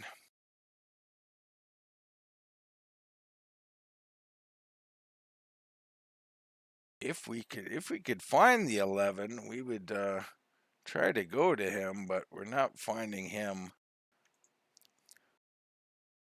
I mean, we had him on our screen, but we're not seeing him in the standings. He must be in the incorrect order, so we'll leave it at that. And we did see the 7-Eleven machine, I believe. It could be the 7-Eleven. That would have been Klemovich. And he does look like he might have some damage here. Yes, it definitely was Klemovich. I got a little, well, I wouldn't say definite, but I think it was. Some guys decide to go down pit road here. You got Brian Reedy on pit road. Eric Steele's in. English and Hall look like, well, they're faking or going in the wrong way, or I'm not sure what's going on with those guys. Ellie Musgrave is sitting here waiting for pit lane to open, and with this many cars, that's something we haven't talked about. I mean, this is really smart by the 23. Painful, but smart. He's going to avoid a black flag sitting here. Yeah, definitely a smart thing to do there by not exiting during a closed exit for the pits. That's going to put him all the way in the back of the field, but maybe take the opportunity on that lap 60 caution, which is only 10 laps away. Maybe can get spots that way by not taking tires then if the 23 just took tires right then. Yeah, absolutely. Curl right now really looking like your favorite. We look to try and find where McCullum is. McCullum back in, somewhere in the neighborhood of 20th spot. So he's in a world of hurt back here, and he's also got to keep that thing clean. Scored back in 24th place. That one machine still making progress up through the field, but not near as easy when you're this far back in the pack. But luckily for him, 10 more laps and maybe it won't matter as he may cycle to the lead, but he's got some significant damage to that car now. Yeah, that decision really has changed the whole outlook of his race. And again, we will see how it plays out. Things will change here in the second half. I think there's a lot of guys who probably have pitted who will stay out during that caution. So even Curl here is going to have his problems. But it's Curl and Mumberket up front, and they're going to do battle. A little better job here by the 16, but no, it couldn't get off the corner. So we're going to have a battle for third again, and that's going to be Matthews and Ledbetter. Matthews looking for second. To the inside of Morcat there as he gets a little bit of momentum coming through the middle of the corner there. Now he's going to look low on the 116 car. Seems to go up the track a little bit, maybe a little contact, but right now keeping it side by side for second. This guy's doing a great job. Matthews, Ledbetter, Cabre, and Folds as they battle super hard here.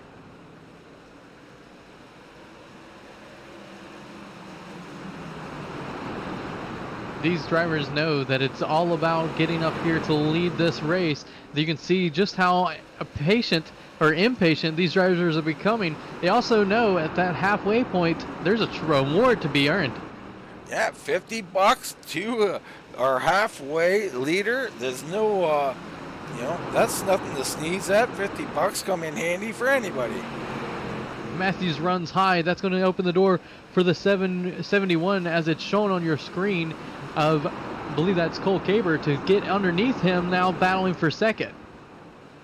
Yeah, Cole Caber in the 51/71 here, and he is battling hard with Matthews. Matthews can't seem to ever have some track to himself, and I wonder what he could do if he could, but he's getting a lot of practice in side-by-side racing here tonight. Back behind the 116 of Dustin Momberket, loses a couple positions as he goes wide in the corner. He's going to fall back in behind the 09 of Daniel Foltz. So while these guys race, Curl walks away. Curl going to have an easy road here to the halfway lead. But behind them, these guys, all kinds of Oh, battles. the 54 is around, Dean. Is that Jackson Crowder, perhaps? And that is correct, I do believe. Let's get a replay in on that and see what happened to Jackson here. You see him side by side with the 81. They head down into corner number 1. Under braking, he just brakes, a little correction, and bam, those two are together. And my goodness, the shovel implied as the 81 goes underneath them. And a little tough iRacing stuff there, but the 54 will continue on. He's got some pretty significant damage.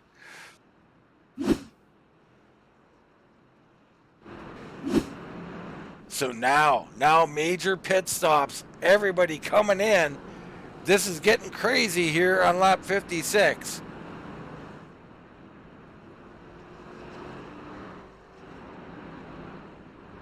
You see Curl here on pit road.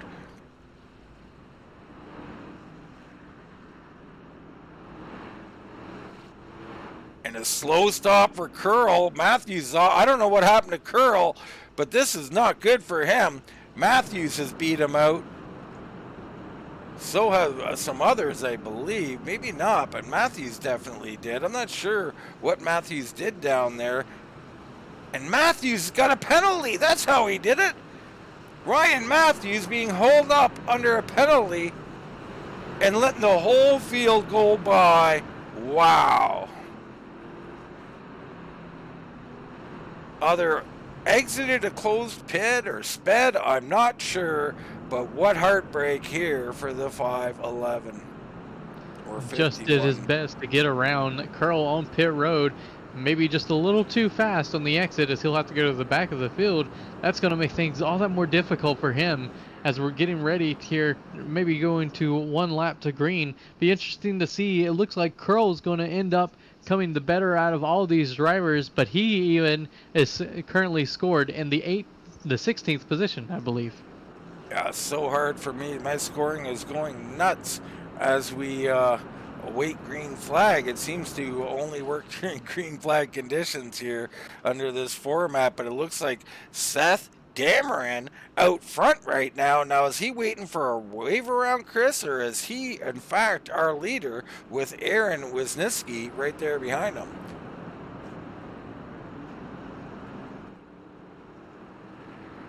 Trying to get confirmation from my end as well. Doesn't look like my scoring is doing the same thing yours is. I think we put Chris under the spot a little unfairly there, so I apologize for that. But Seth Dameron up front for now. We got, as we try and figure out the order here, we got Wisniewski, Rich, Jackson, and then McCullum. And it looks, in fact, like this is our board. So this is going to be highly interesting. And now the likes of Curl and that are in the same position that McCullum was in. So interesting. New leader. We're back ready to go green here. Dameron and Wisniewski going to slug it out up front. Dameron down and away, but Wisniewski on the outside gets the better launch. A little bit of sliding tires there behind them as McCullum and the 1 got a little bit of contact with the 67 as both of those drivers spun the tires on the restart. Such bad. Oh, the 67's around. Contact.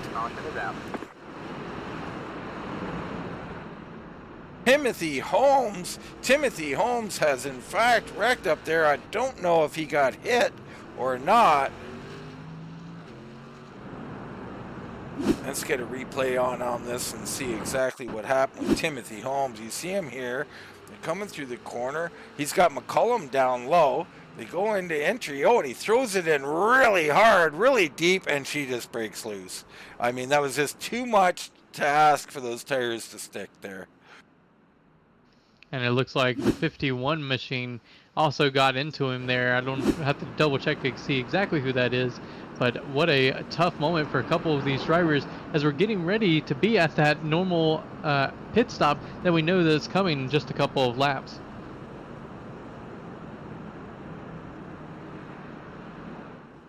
All right, so up front, it looks like Seth Dameron did in fact get the lead back. So the 16 probably is going to be our halfway leader here. I think we'll be under caution until the halfway mark, and this might be considered it here. Not quite halfway is at lap 63, Dean. So we'll actually have another caution between now and then.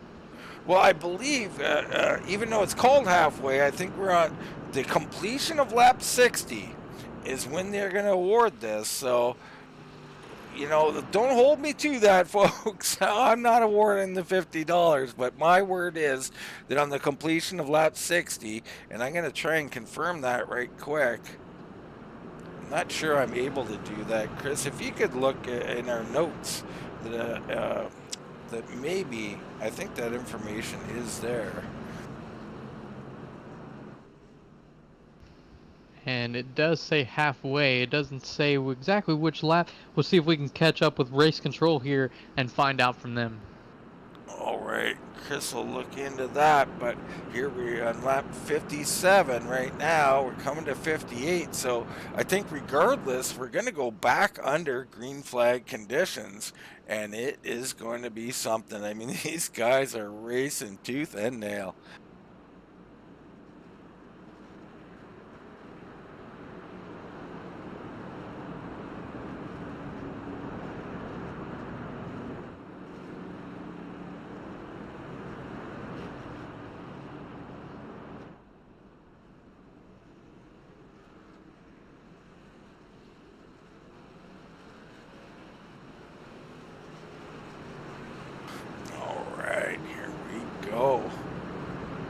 Getting ready to get back into it. It's Seth Dameron. Looks like Jared Jackson is up here. I might have things incorrect. It looks like Aaron Wisniewski, Dameron, Jackson, Rich, McCullum now up to 5th. Pelfrey and Brian up there. English is up here. Here we go. The 114 leads them down. Green flag, green flag. A little beating and banging behind them here.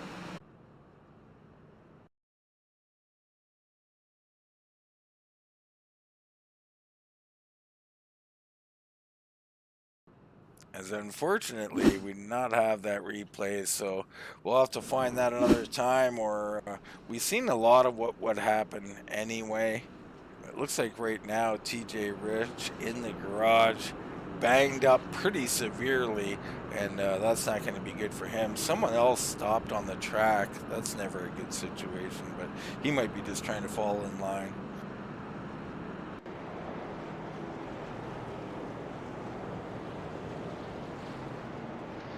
We'll restack them again, and it'll be the 114 as your leader. That's Aaron Wisniewski, excuse me, and Seth Dameron. And the 16 will be second. Third's going to be Jared Jackson, and fourth, it looks like Alex McCullum has made his way back up in the top 5. Colby Bryant will be 5th. 6th will be Dylan Bates. Corey Dunn in 7th, and then my scoring starts going crazy. Yeah, it's apologies, folks. It's Hall, McGee, Curl back up there, Cabre, Mumbercat, Sylvia, Kunn, Folds, Howell, so lots of guys up there. It's interesting how this all played out. Like we talked about early on that, you know, I'm normally wrong. And, you know, it's looking like Alex McCullum maybe not in as bad a shape as we once thought, but he right behind him now. Well, I was going to say that is Curl, but it is in fact not. That looks like that could be Kobe Bates. I'm not exactly sure at this time.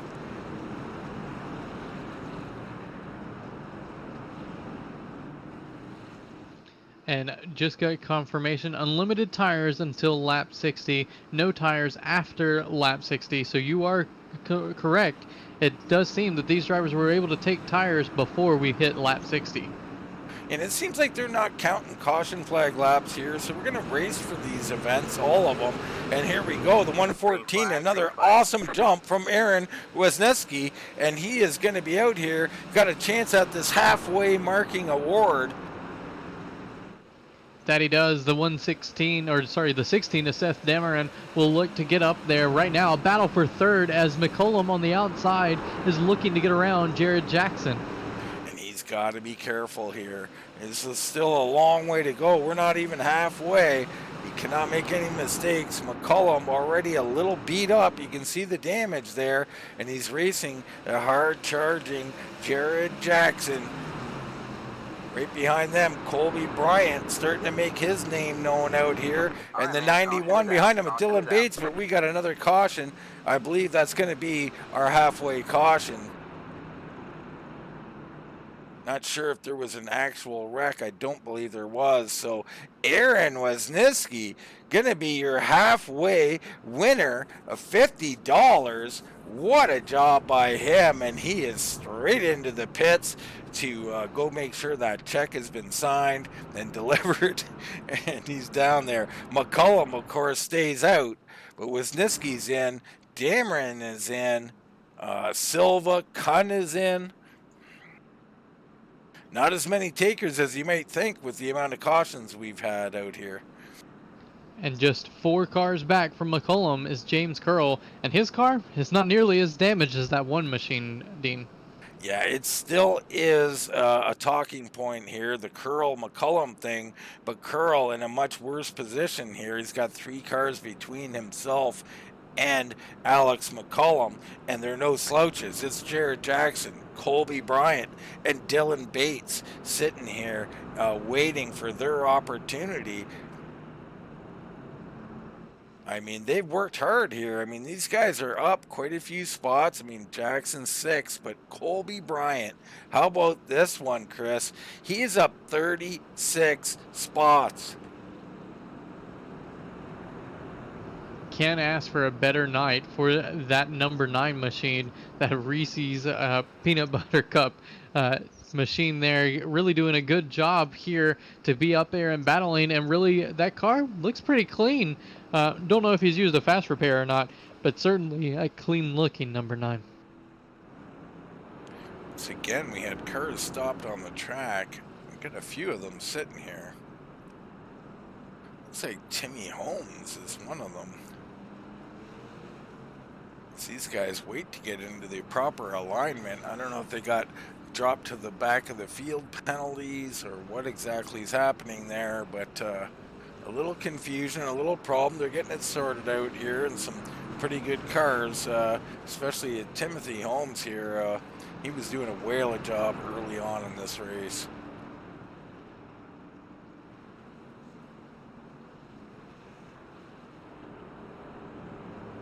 So McCollum up front once again. The one car didn't get the halfway bonus, but he's more importantly, he gets to restart up here. Now his last pit stop, I think about 20 laps ago. I wonder what kind of factor that'll be. That's certainly going to play some sort of factor here, and that one damaged up as we're getting ready to stack them up here side by side. You can see just throughout your field there's a lot of different cars that have a little bit of cleaner car than they went into the pits, Dean. I have a feeling a lot of our field just used that fast repair. They did. I mean, and that's another thing at the disadvantage to McCollum. He did not come in now, so he did not use that fast repair. So he's going to have to ride with this damaged machine. Now, short track racing, not that huge of an effect, to be honest with you. But it will have some, and it could do something to him, and he's going to have to earn this one. Might actually be an advantage for that one car. You can't hit the bumper if there's not one there. There you go. I mean... Lights are back on the pace and they continue to turn the lights on the pace cars, so we're still trying to get something sorted out here. I'm not sure what's going on down there, but you know, they're going to get it right, make sure everybody's in the right spot. Very important race to these guys, so everything going to get sorted out. But I just love what we're seeing out here. I mean, the talent level, yeah, you know, there's been a few cautions, but you got 40 cars. Of course there's going to be a few cautions when you're racing this hard in a basic, you know, winner take all situation. And the talent, though, the way they've been running side by side, I mean, that Curl battle up front with McCollum, that was amazing stuff. I mean, so far, I expect we're going to see more of it. Absolutely, and we may not have to wait too long as those two drivers now are only separated by one car on that bottom line. So it'll be interesting to see how they're able to stack up and get back up there as we're getting ready to go green here. I believe finally we've got everything sorted out. Yeah, we're going to do one more lap just to be certain, but we're getting there, folks.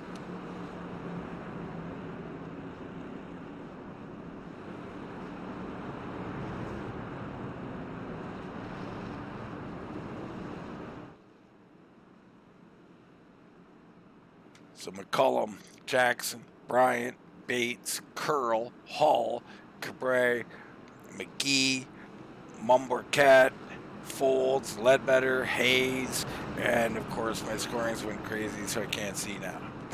But a lot of great drivers up here at the front.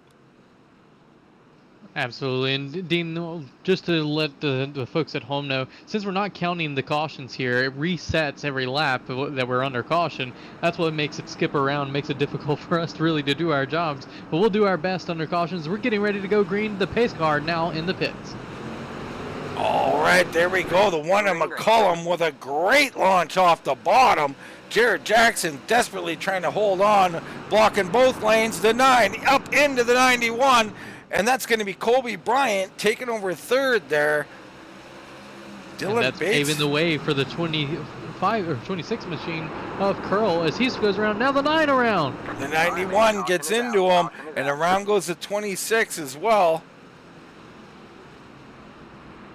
Now, an interesting part about this caution, Dean, is that now that we've reached that halfway point, none of these drivers can take tires the rest of the race. That's going to make everything a little bit more challenging, especially if you go for a spin here. So it's a bit of a mess with the pace car here again. And that there, yeah, you brought up some great points though, Chris. I mean, you know, that's it for tires. That's it for really pit stops for anybody who wants to contend in that. And we see on pit road what was the 26 on the side of his car. I think that's Ledbetter scored as a 78 on our scoring. So, in fact, Curl in the 26 has made his way up to third. And you know where that puts him, Chris? Right on the back bumper of the number 1 machine. That's going to make things interesting on this restart. These two have certainly shown that they can get up here and battle one another and use the bumpers to do so in a clean manner, might I add. These drivers, they've been bumping one another, moving each other, but they've not caused each one of them to spin around or get up into the wall. It's really just been good short track style racing between these two. Now we're going to get an opportunity to see maybe if it can happen again. We're definitely going to get that opportunity. We're going to get it sooner than later. It's been highly entertaining between those two, and I just can't wait to see when they get together. And I might be right off the start. I mean, Curl is showing, as McCullen has, as a few others have, the ability on these restarts to stay with the leader. Some guys can do it, some can't. I can't personally, Chris. It's, you know, my reaction time is about, like, I take a nap and then I react. So these guys who can do it, man, like Cullum and McCullough and Curl and others, I think it just shows the level of talent they have. It's certainly a great show to see these drivers really being able to drive deep into the corner side by side for laps on end and still be competitive with one another. And really just looking throughout the field and listening to the driver chats, a lot of these different drivers, they're enjoying this. It's a lot of fun for them, and really that's what it all comes down to. Yeah, there's prizes at the end of the day, but and more importantly here, we're here racing with a bunch of guys to show our respects to Daniel Williamson, and really that's what these drivers are doing. So no one's getting angry or frustrated, and really you can see that they're really just having a good time here tonight.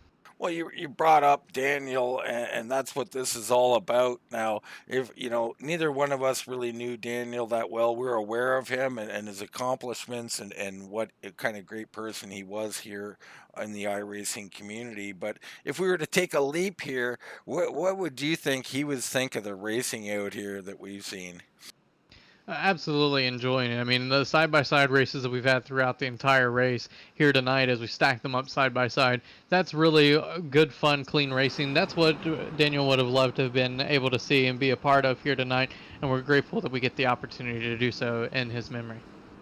Yeah, and again, we want to thank all the great sponsors that hopped on board here to support this great cause. But right now, we're going racing. McCullum and Jackson, Hull and Curl. Green flag, green flag. And Curl looking, but it looks like Jackson throwing a bit of a block down on the bottom.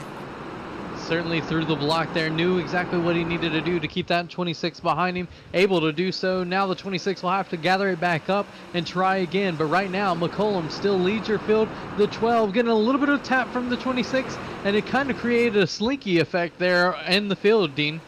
A little bit, it really did. But right now they got a little bit of space, and McCullum's got that space, and we got another caution. Still got some contact happening back in the field, but all seems pretty well here. Someone's smoking down the straightaway. I'm not sure. Looks like the 51. That could, no, not the 51. Not sure who it is, but someone's smoking there on the high side, and looks like they're going to pull it over. And involved in that one was the 09 of Daniel Folds. He's the one that brings out the caution there. A lot of other drivers plowing in at the end there. A lot of drivers going to have a lot of time on pit road after this one. Absolutely, they will. Maybe a little time up in the hauler. We'll see what happens. We're going to see if we can find Folds here, but I'm not seeing it in our replay center, so we'll have to take your word on that one.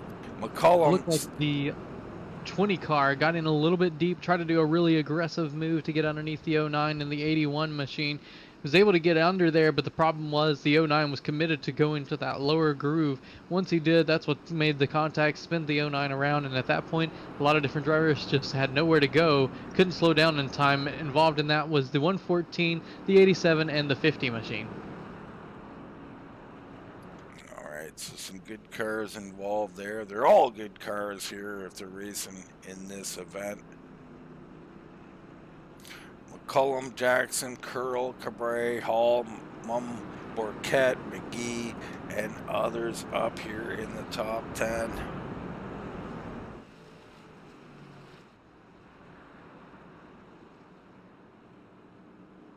And you know, there's 126 laps out here tonight, Chris, but these guys are going to end up turning about 200 plus, so they're going to get a little weary. Now, what kind of effect can that have on a driver, and does it have an effect on the driver?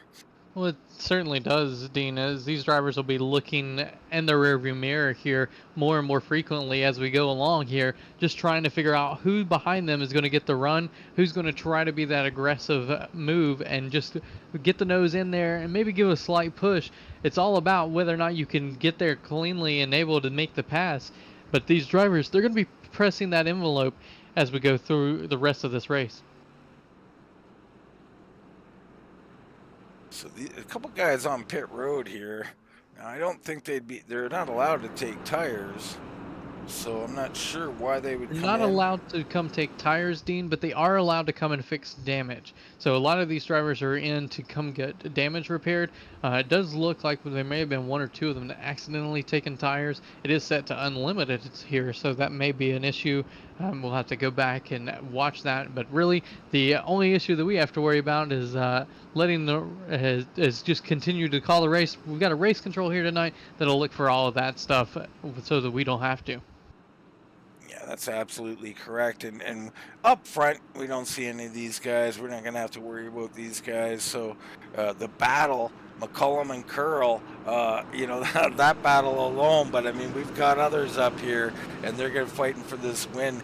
Jackson on the outside, but McCullum launches. What a launch he gets. Behind him, Curl fighting tooth and nail with Jackson and Cabray. And really a great job there by Curl to get that machine underneath there and make that happen. Now you got 3 wide action behind them, but once again, Dean, we've got the 1 and the 26. Oh, and the 12 is around. He is piled into. That is Jared Jackson, and I'm not sure. I don't know if he got turned or what happened. Let's get a look at it. So the 12, you see him there, and that looks like River Hayes coming up behind, the head down into corner 3, and the braking just off, and not heavy contact by any means, but at that point in the corner is not where you can safely make contact, Chris. No, you can. At that point, the car is completely under load there in the corner, and that's going to send you around easily, and we see it there. And it wasn't a lot of contact, Dean. It was just enough. Yeah, it wasn't. It was barely any at all, but it was enough. Hayes and Rich head down into pit road.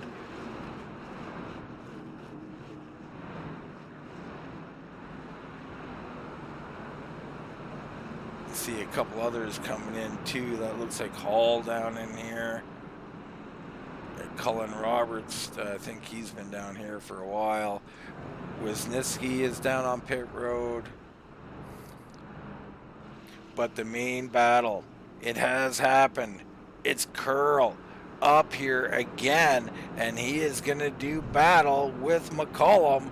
I mean, I can't wait for it here. I mean, we're picking off one lap at a time right now, so this race is still really only halfway.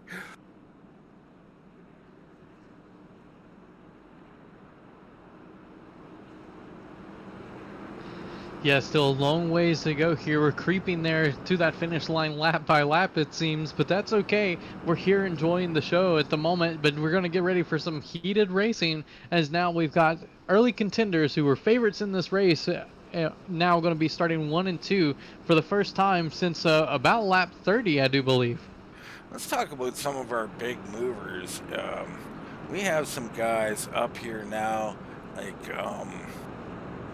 well, it's hard for me to tell at the moment. Has really done a great job in that 541 machine. He's moved himself up into the top 5 here, but he started way far back in the pack here, Dean, tonight. I believe he's up 33 positions on the start.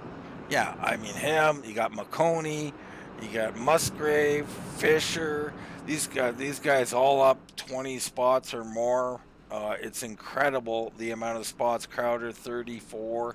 You got AJ Rogers up 15 spots on the night. Colby Bryant, Brian Reedy up here now, up quite a few spots. So lots of movement in our field.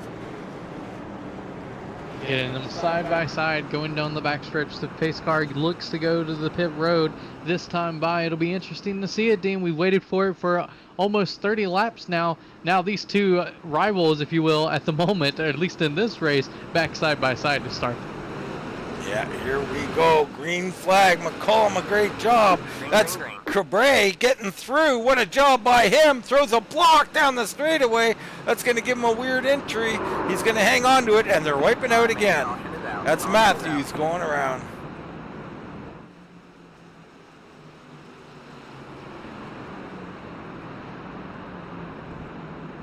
And at this point, Chris, these guys, they've got to calm down a little bit. I mean, hey, I'm all for these guys racing hard, but you got to get a few laps under you. You're never going to go anywhere overdriving these cars.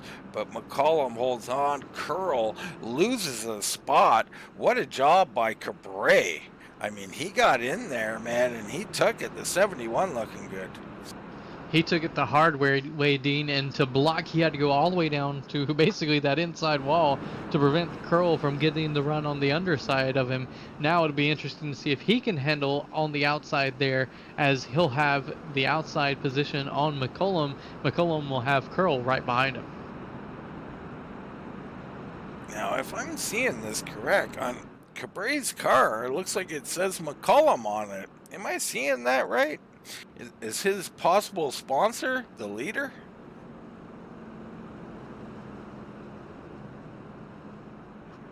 Can't quite get a good enough view in on that, Chris, to see myself. Yeah, I would have to say that that's exactly what it looks like from my end as well, as he's got that on the quarter panel there and big letters McCollum. So these two may be teammates. Now, wouldn't that be interesting? Two teammates, and you got throw Curl in the mix and others up here as well. Interesting. I mean, Mumborquette, he's right in this thing. He's been up there all night. Jackson Crowder, one of the newest guys to be in this battle, but you know, this is kind of a war of attrition at this point, and maybe a guy like Crowder has been kind of quiet. I mean, he does have a little damage on the back end, but maybe he could sneak up here and grab this thing. Certainly not out of the realm of possibility. I mean, at one point, we've definitely seen him, I believe, go around at one point with the car behind him of Austin Kurtner, and that scored number 5, but number 8 on the track. He's also had a really rough night, but still able to make his way up here. And behind them, McConey, who crashed into the wall earlier, he's made his way back up here as well. So we bring up the great poster that was put out there, and you can see that some of our great sponsors involved here tonight. This race at Daniel's favorite track, Martinsville Speedway, and it's just been a great event. We appreciate all these sponsors. You can't say enough about what they've done to make this event possible.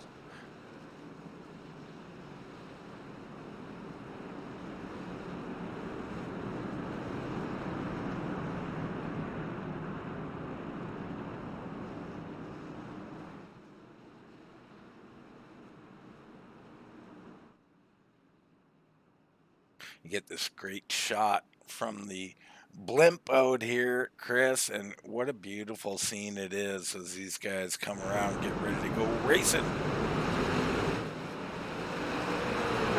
Nice start there by the 1 and the 71 as both those drivers, it's almost like they were communicating when at the same time. Not going to matter. We've got another yellow flag.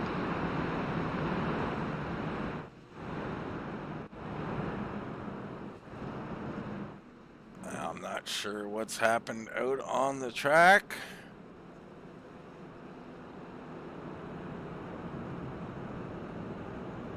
We do have someone racing around a little bit. And it was the number 25 of Jonathan Hall that went around him. All right, Jonathan Hall going around here, having a little bit of an issue, and he'll take to the pits to try to repair any damage. Doesn't look like he's got a whole lot of damage, actually. No, not a lot of damage between him and the 7-Eleven machine. 7-Eleven just got into the corner of him, going into the corner there right on the start, it looks like, and sent the 25 around, caught the back end of that car into the wall. Will need to get that repaired, but pretty much looks exactly like your leader's damage. Yeah, very similar indeed. And, you know, let's give a shout out to Cole Cabaret here, who, did he just move around our leader?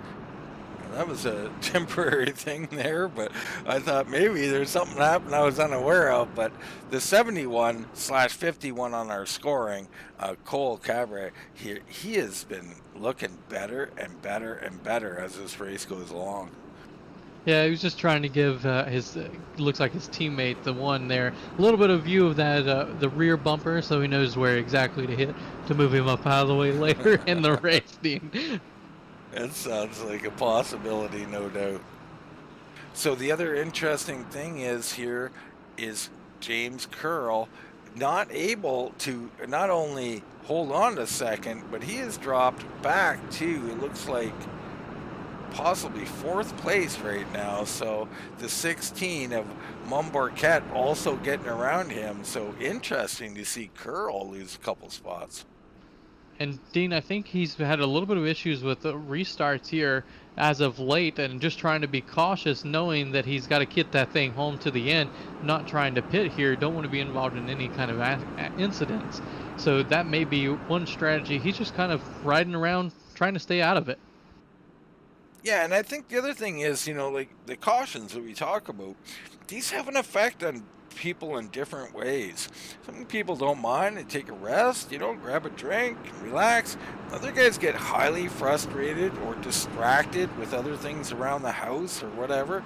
And so there's a lot of different things that can happen, and perhaps he might be getting more affected. I don't know, just a little speculation from the booth there. And it looks like the leader is actually going to take the outside lane here. The one machine's going to elect to start on the outside. That's going to give the 71, or scored 51 of Cabrera, the inside lane. Very interesting decision. I mean, you get a good launch, but if you don't clear, you can't get to the bottom. And also, you put Curl right on your bumper, who may or may not have a long memory of what went on earlier on. But here we go. We're going back green flag racing one more time.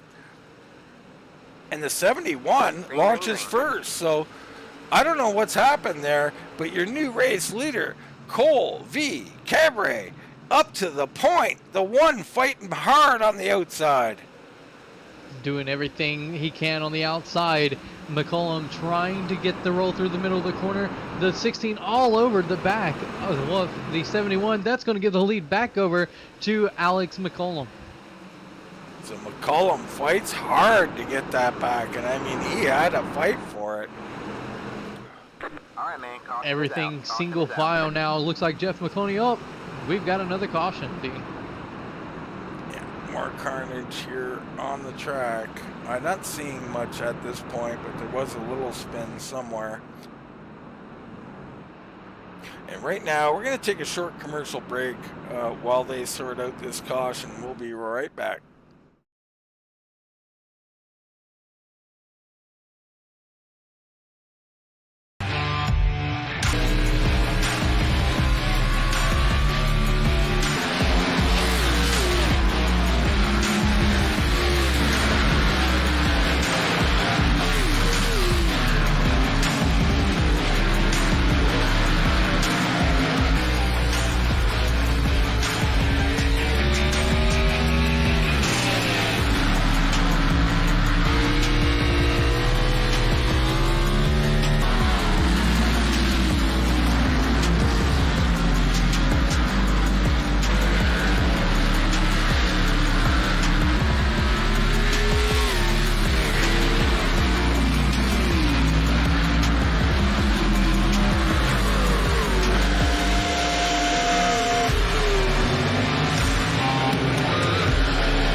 Caution here.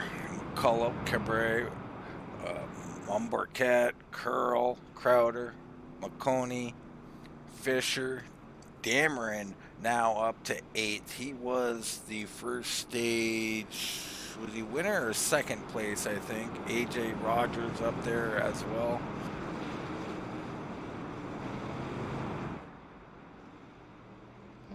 And Dean, looking at it, it looks like our leader, Alex McCollum, is going to elect to go to the inside this time. Didn't like that outside where he didn't get near as good of a run as the 71 did.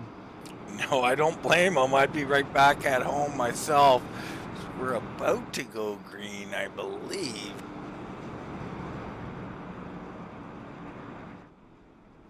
But yeah, choosing the inside, I think the best choice for him. There's no doubt about that. And we'll see what Cabrera can do on the outside. I mean, he was the man. I mean, he's shown some great launch ability there on the last one. We'll see what he can do from the outside versus the inside.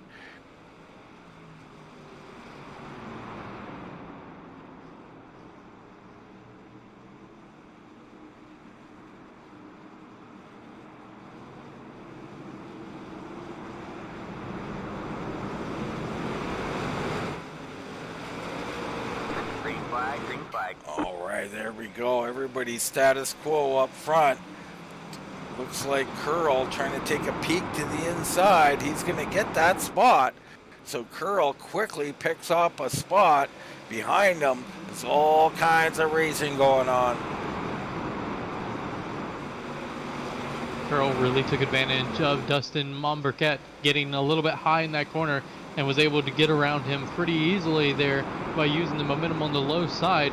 These drivers all getting it back under control, and now looks like Jeff McConey's trying to put the pressure on the 54 machine. Yeah, McConey he's starting to make a move, and he's down on that inside lane. Oh, in the wall. The wall goes, I'm not sure. I think that might have been Crowder in the wall. Yeah, it was definitely Crowder that got into the wall. Kuhn had to get around him there and take evasive maneuvers, but they're all going the right direction. No caution, no harm, no foul. Back underway. Now the 16 and the 118 gets loose out in the corner. Wow, action heating up here. And what about Ryan Kuhn? Now, he was up one of the front runners in the heat we did. He got himself into trouble and then started this way back in the field. He's right back in this thing now. Certainly a lot of different drivers making their way up towards the front. Kuhn also doing it. McConey, both of those drivers started pretty far back. Kuhn started in 19th place, McConey in 27th place in this feature. Big wreck behind them. We're going to go back under caution. Looks like Timmy Holmes was involved in that. Brian Reedy. Let's get a look in on it.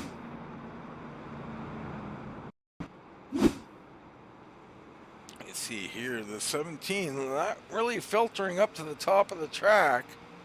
That's Reedy. Then he comes in and he breaks loose, and around he goes. A solo incident for Reedy.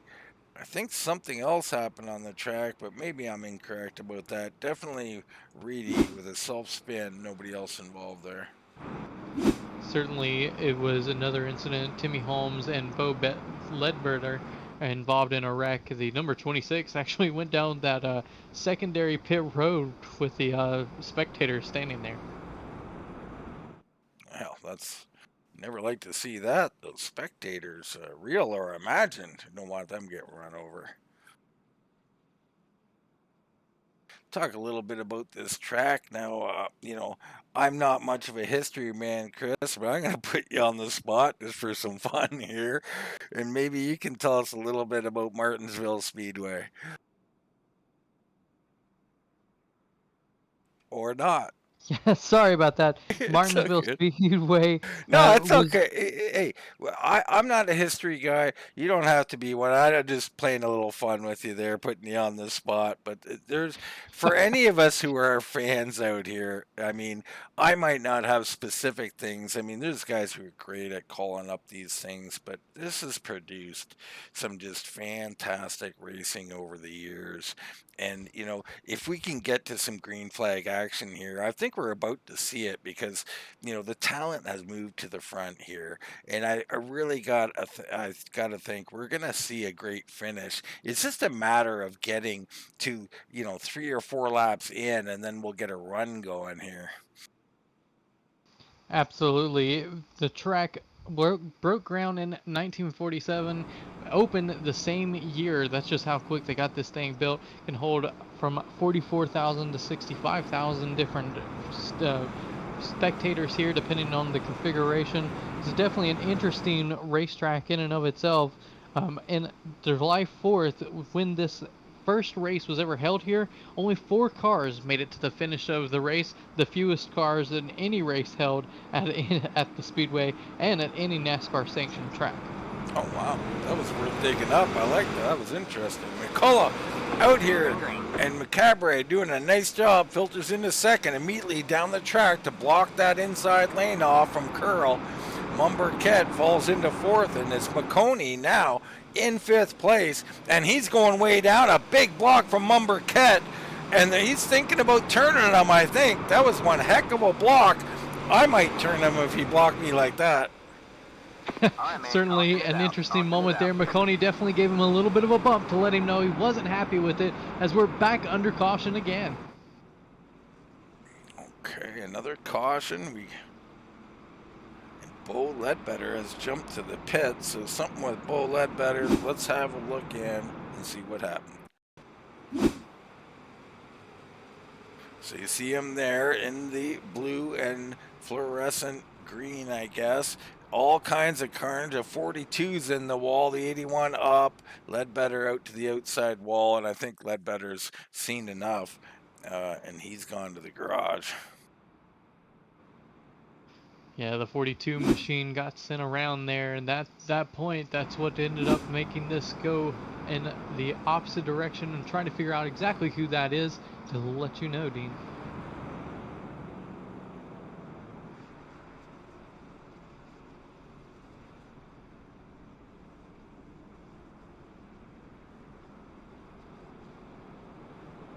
We're gonna have to go to our viewers at this point. Give us some predictions here, and please no jokes.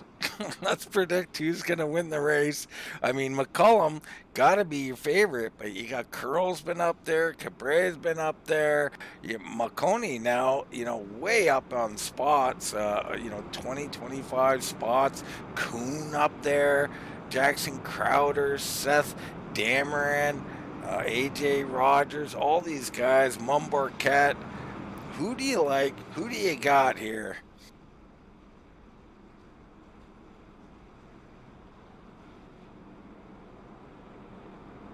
Certainly going to be hard to pick a personal favorite here. If you had to go by the numbers, you would want to say that it's going to be McCullum or Curl. They've been the two up front most of the night, but the Chargers behind them, Jeff McConey, Ryan Kuhn, they've made their way from the back. Seth Dameron, who led it halfway, or almost led it halfway, ended up getting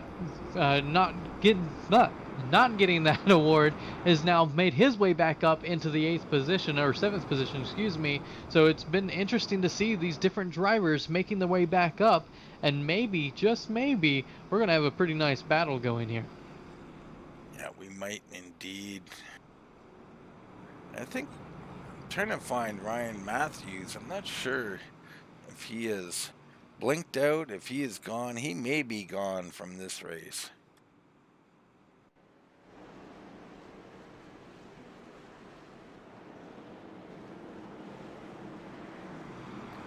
Getting ready here. Pace cars off.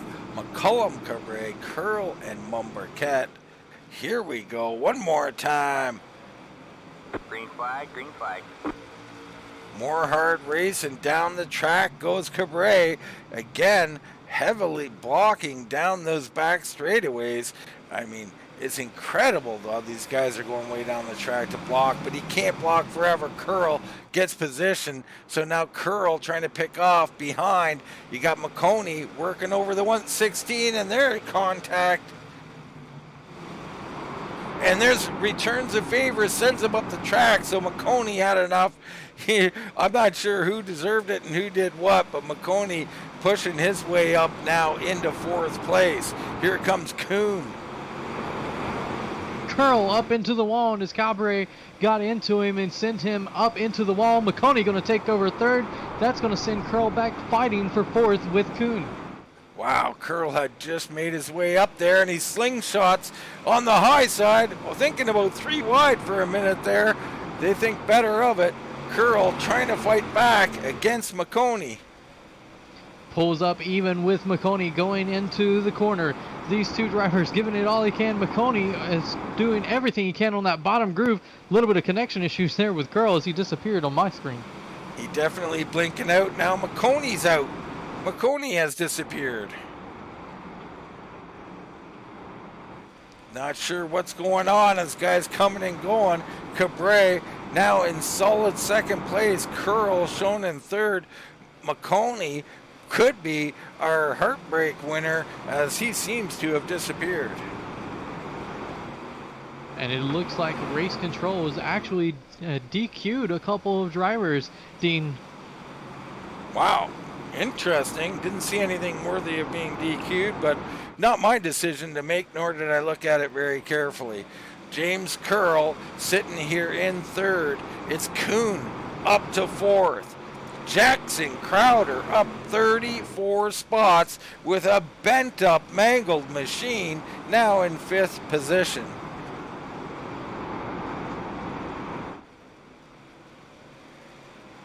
All the while, your leader still Alex McCollum as he's leading around here in that number 1 machine. Behind him, the 51, Cole Caber. Then James Curl in the 26, Ryan Kuhn in the 72, and Jackson Crowder in the 541.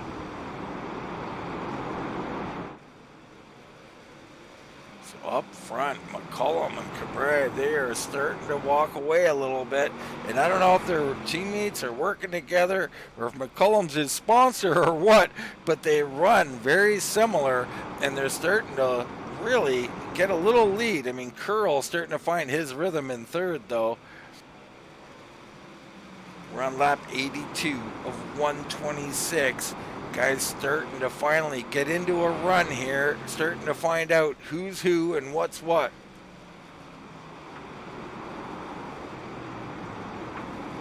Look a little further back, you got A.J. Rogers, Caden Fisher. Fisher down the track. I don't know if he's trying to, he's pitting. So Caden Fisher into the pits, interesting decision. Jump up, River Hayes up here, Talon Belfry, you got Daniel Folds, Eli Musgrave, and there's battles back here with Klemovich and Sylvia Hall and Howell Jr.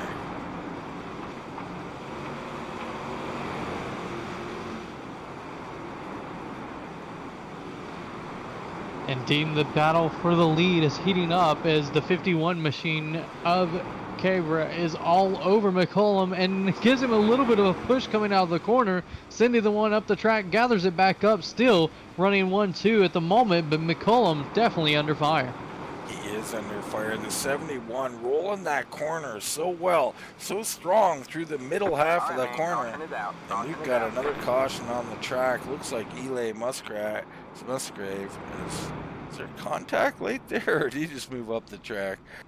There was definitely contact there at that point, but the caution to come out, no harm, no foul, not going to matter between those two drivers. So a little post-caution contact. Let's see what happened to Eli Musgrave. See the 23 up on the rumble there a little bit. 11 pokes down low, late in, and just gets into the back end on entry of the 23. Slight contact, but a place where you cannot make it on entry will unload that car.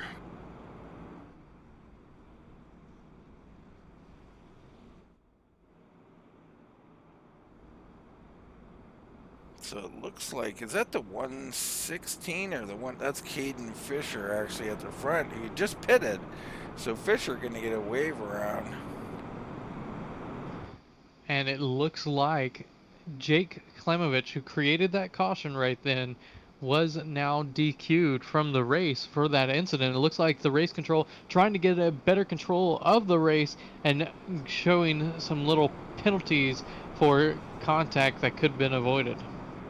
Yeah, well, I mean, at this point, I mean, I'm sure they're not really analyzing these situations. They're just simply, you know, there's been a lot of cautions, guys. You know, they got to get to bed. So, you know, people, they got to clean it up a bit, and they're just making some pretty quick decisions here. I wouldn't take it as an indictment against anybody. Like McConey got DQ'd there. I didn't think he particularly did a whole lot, but I mean, I commend race control. You got to clean it up a little bit here and get to the end. I mean, we're racing for a great cause, and we want a great finish here. There's only 39 laps left or so, and we got some great race car drivers at the front, and we want them to race it out.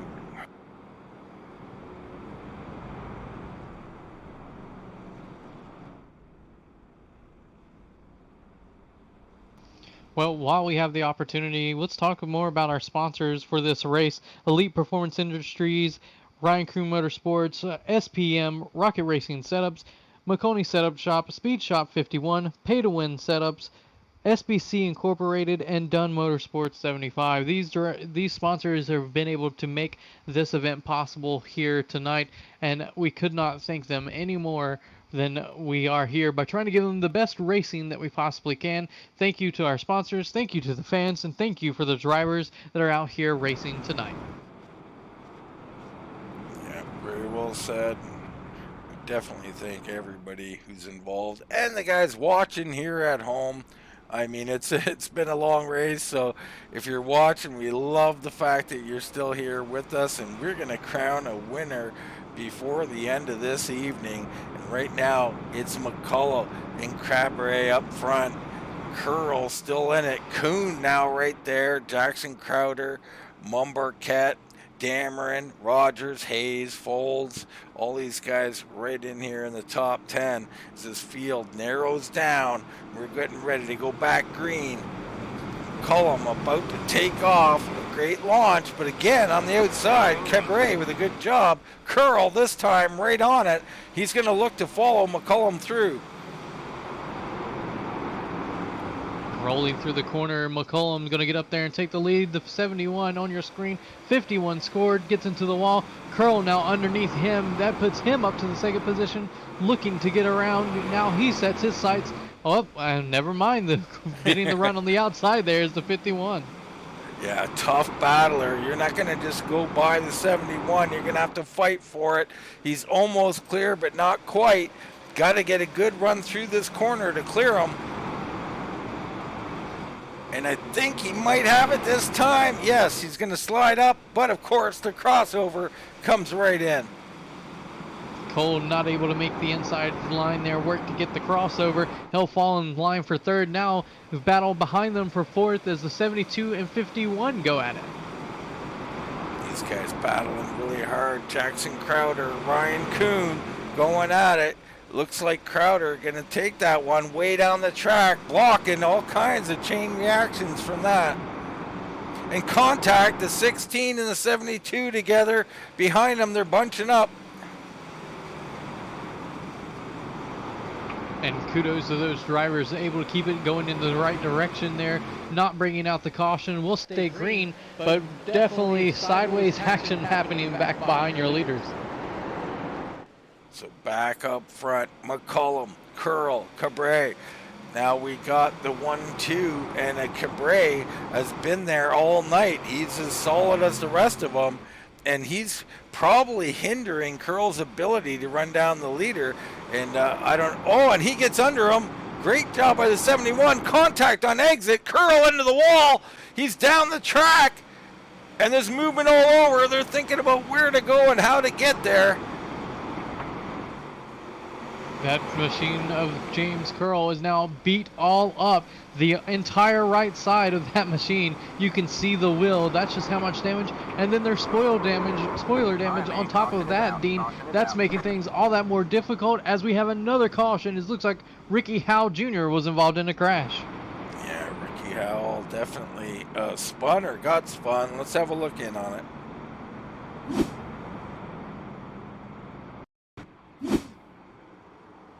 Here we go, the 20 on exit there. Everything looking good. He's got the 42 behind, and the 42 just drives in a little deeper, and bam, same thing we've been seeing all night. It's the Achilles heel of Martinsville, that entry, those braking points, and they'll get you. And it looks like we've got more DQs based on that. We have the second place runner, because of the contact with James Curl, was also DQ'd from the race. Oh, wow.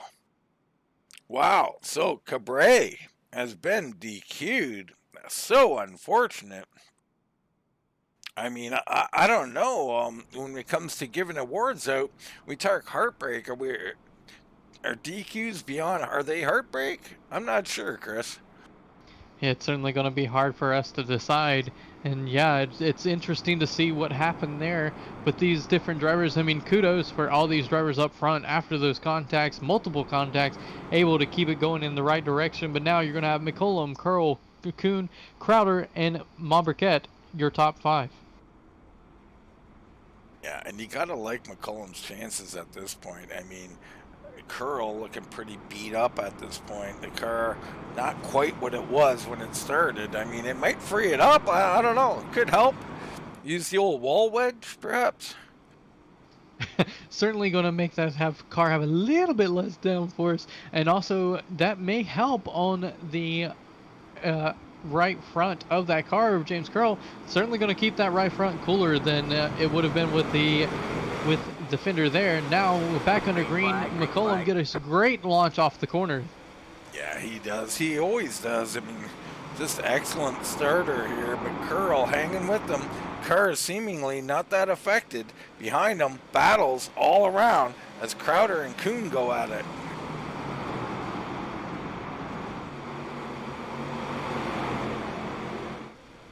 And that's 54 machine of Jason Crowder, all beat up on that machine, but still able to keep it going. Oh, Kuhn's going to get around him. Now the 16 car is looking underneath him. I believe that's Seth Dameron. Correction, that's Mumberket.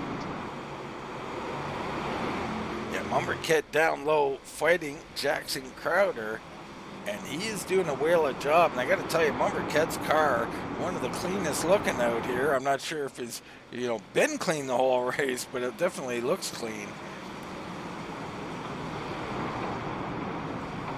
The 16, a little wiggly down the bottom. That is Seth Dameron, and they're going to go 3 wide down in the corner. This isn't going to work. A little contact up the track goes to 54. Unfortunately, the 54 was up on the outside lane there, had nowhere to go. That car is already beaten, banged already. Just a little bit more damage to the right side of that machine. Yeah, I mean, you can't go down there 3 wide. Nobody's given, so it was, take what you can get and hope for the best. Up front, McCullum, Curl, and Kuhn. Mumberket. Big crash back behind them. The 50 machine gets turned around. And there's still carnage going on back there, as I believe Crowder was involved with that wreck. Let's get a look in on it. Looks like the 16 made contact with the 25. The 16 car of, I want to make sure I get it right here, of not Mumberket, but Seth Dameron gets into the 25, and when he does, that sends him into the wall, and at that point the 50 and the 54 had nowhere to go. Get another look at it here. You see up ahead is where it happened. The 16, bam, on the outside wall, that causes carnage. The 54 heavily involved, and he's trying to drive backwards somewhat successfully there.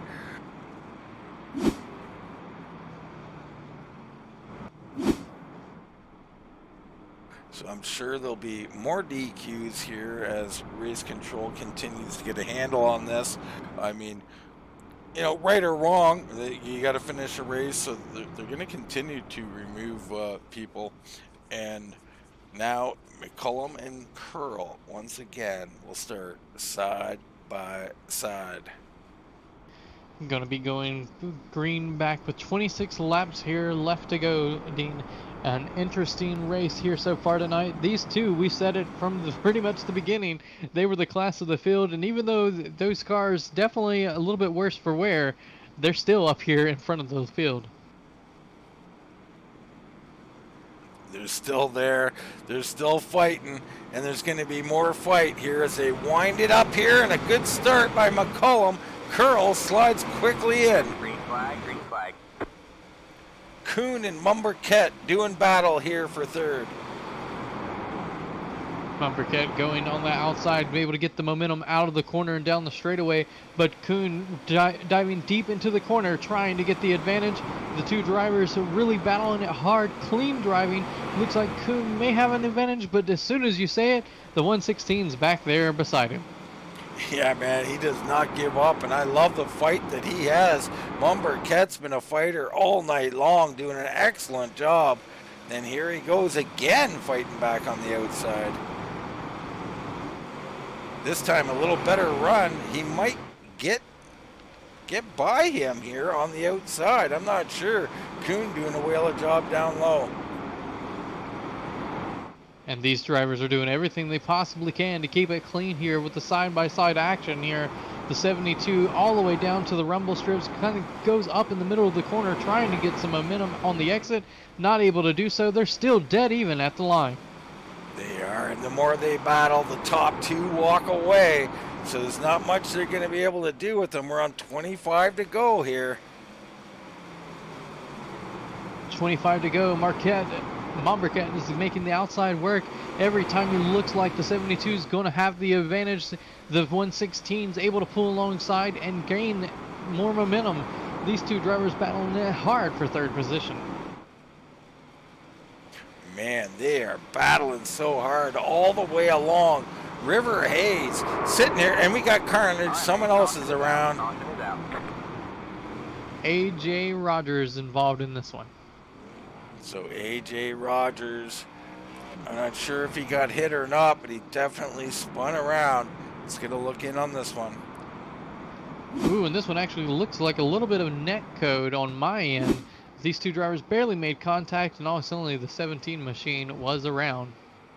So you see him heading down into 3 here.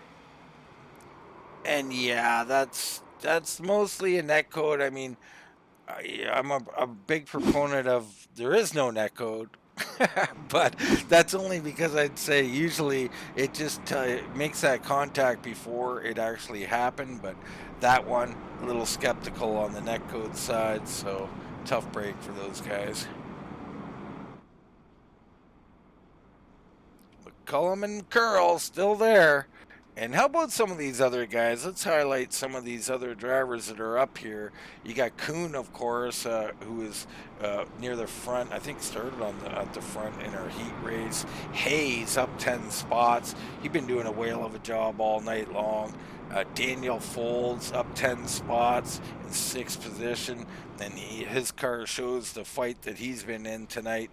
Jonathan Hall in the 25, now up here in 6th position. Jake Sylvia, he's up here, the 50, looking very good out here. As I wait for everything to cycle around again. You got Eli Musgrave in the 23, Austin Kurtner. We haven't called that name all night long, now in the top 10. Richard Allen back in 11th. You got Seth Damon and Ricky Howell back here. TJ Rich, Corey Dunn, AJ Rogers, and Caden Fisher. I think that's your lead lap cars.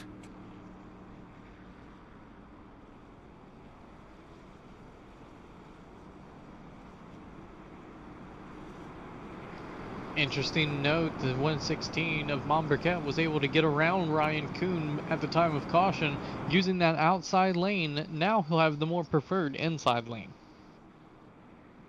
All right, we'll see what they do with that battle now that they kind of switched it up a little bit.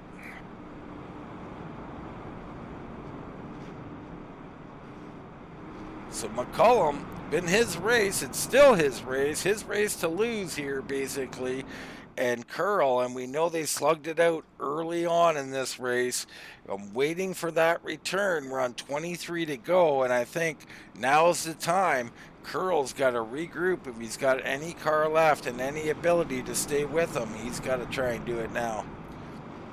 I would agree with the damage to that car. He's got to be able to get up here and make the move quickly so that he can get around McCullum and pull away and just hope for that clean air. At the moment, though, it seems like the car to beat is definitely that one of McCullum.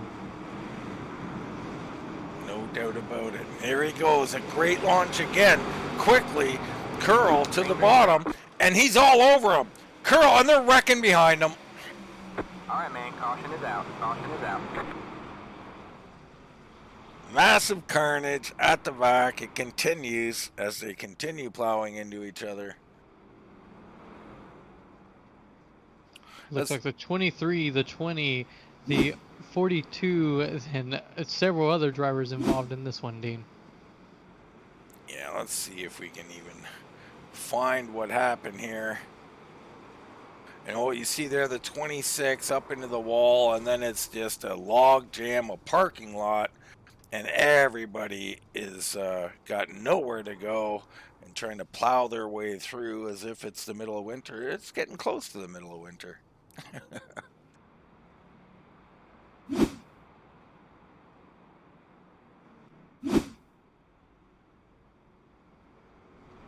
So 22 to go, and Curl did a real nice job that time, but I'm showing Curl What's going on with the racing order? I'm not sure at this moment. We'll have to wait and see how this is. Curl your new race leader?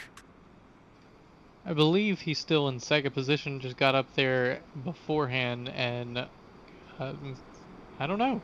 Maybe I'm wrong. It doesn't look like he's conceding the spot, so he may be your actual leader.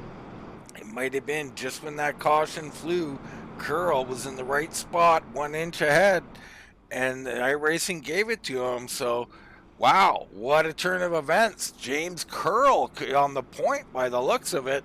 And now, McCullum, who's got a cleaner car, is fought very well. I mean, if the battle wasn't going to be with Curl behind, I'm almost certain there's going to be a battle now that McCullough's chasing. Absolutely. We'll see how it works out. Now that we'll have McCullum on the outside here. He elected that outside lane before, didn't have much luck. Now he's going to have to do it from second position. Wow, James Curl on the point. Here we go. He's down a decent launch, but McCullough, no, he can't quite get there. So Curl, your race leader, down in through 1 and 2. All right, man, caution is out. But now back all the way to the bumper to that 26, but it's not going to matter, Dean. Another caution. I don't mean to chuckle, but it's chuckle-worthy at this point. Let's get a look in on it. It's Brian Reedy here. We don't know what happened to him. Let's have a look. The 17 in the white car up ahead. Not much going on. It looks like he's taking it pretty easy here. Not doing anything. Comes out of the corner, all is well. Dean, I'm pretty surprised by this one. I don't see anything that went wrong. I don't see anything at all. A phantom caution, perhaps. And it actually looks like this one was thrown by one of the admins of the race. And this could be the thing with Curl leading the race versus McCullum. There could be something there, but I'm not sure what you can do about it. I mean, and I don't think there's anything wrong with it. I think Curl going down low on the track. I mean, if iRacing scores him ahead, he's your leader. But I'm speculating. I have no idea, but there's definitely no caution worthy there. And I can't see why you would throw a caution when we had this many cautions unless you had a serious issue to deal with, and I'm sure they do. Looks like a lot of different drivers were having their black flags cleared right before that actual start there by race control, and at that moment I believe that's when something was going wrong. They didn't get them all the way lined back up in the back of the field. That's why the caution was thrown, to try to line them back up, and we'll get going back here with 21 laps to go. All right, great update there. And up front we got the 17 riding around up here, looking for a wave around perhaps. I can't find him in my scoring, so I'm not sure who that is exactly. But there he goes. He'll be taking his lucky dog. It looked like it was Corey Dunn who scored the last one on that lap. He got trapped by the pace car during the caution. Yeah, well, it wasn't Corey Dunn though. Corey Dunn on pit road, so I'm not exactly sure. But nonetheless, we go back to racing. It's Curl and McCullum, Kuhn in Mumberget. We got 21 to go. Curl launches. Good job by him. He's got your lead. It's going to be Kuhn now trying to peek underneath. He can't quite get there, and he's got Mumberget side by side with him. Kuhn getting a great launch out of the middle of the corner, though he's still side by side with Mumberget as they're battling for third. Right now, though, James Curl can't really get away from that one machine. He can't get away, but the one can't get there either. So Curl doing a nice job as we continue on this battle between Kuhn and Mumberget as they continue to run side by side. And as before, the leaders walk away the longer they do this. The battle right now, though, for third position is Ryan Kuhn and Dustin Mumberget, still side by side with Ryan Kuhn on the inside, Mumberget on the outside. Kuhn trying to prevail, trying everything, but that run on the outside, just too much to overcome. He comes through the middle, same spot. It's repeat lap after lap after lap here, and they continue to hemorrhage time. Up front, Curl. Now, McCullum right there on the bumper. And this is starting to heat up. We're on 18 to go now. 18 laps to go. A little bit of bumper tag there between the 1 and the 26. Behind him, Kuhn has made his way around Monbriquet. Monbriquet falls to 4th. So Kuhn finally gets clear and see if he can get up there and battle for this thing. Still on our race leaders. We got McCullum. Let's hop quickly on board with McCullum and just see what he's seeing. And perhaps see some bumper tag here. Clean through the corner. Very evenly matched these guys are.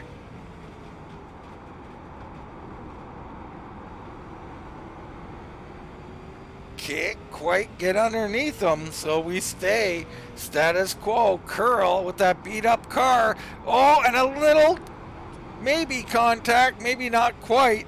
They're getting closer and closer.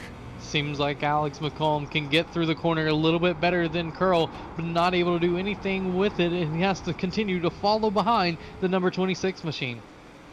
Yeah, it's got all the, the smell of a late race bump and run, but the thing is, if you wait, Chris, what happens as you get down to 5 to go and you make one mistake and now you got a couple of car lengths to make up and it's too late? Yeah, it's certainly going to need to make the move sooner rather than later as these leaders are coming around. There's also lap traffic that they'll be meeting up against here in a little while. They're on the same straightaway with them now. If you're going to make the move, you want to make it now if you're Alex McCollum.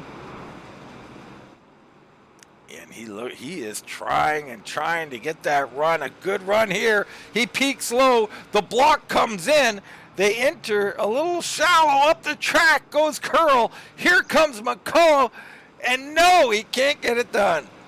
Curl slid through the corner in the braking zone there, trying his hardest to block the momentum of Alex McComb.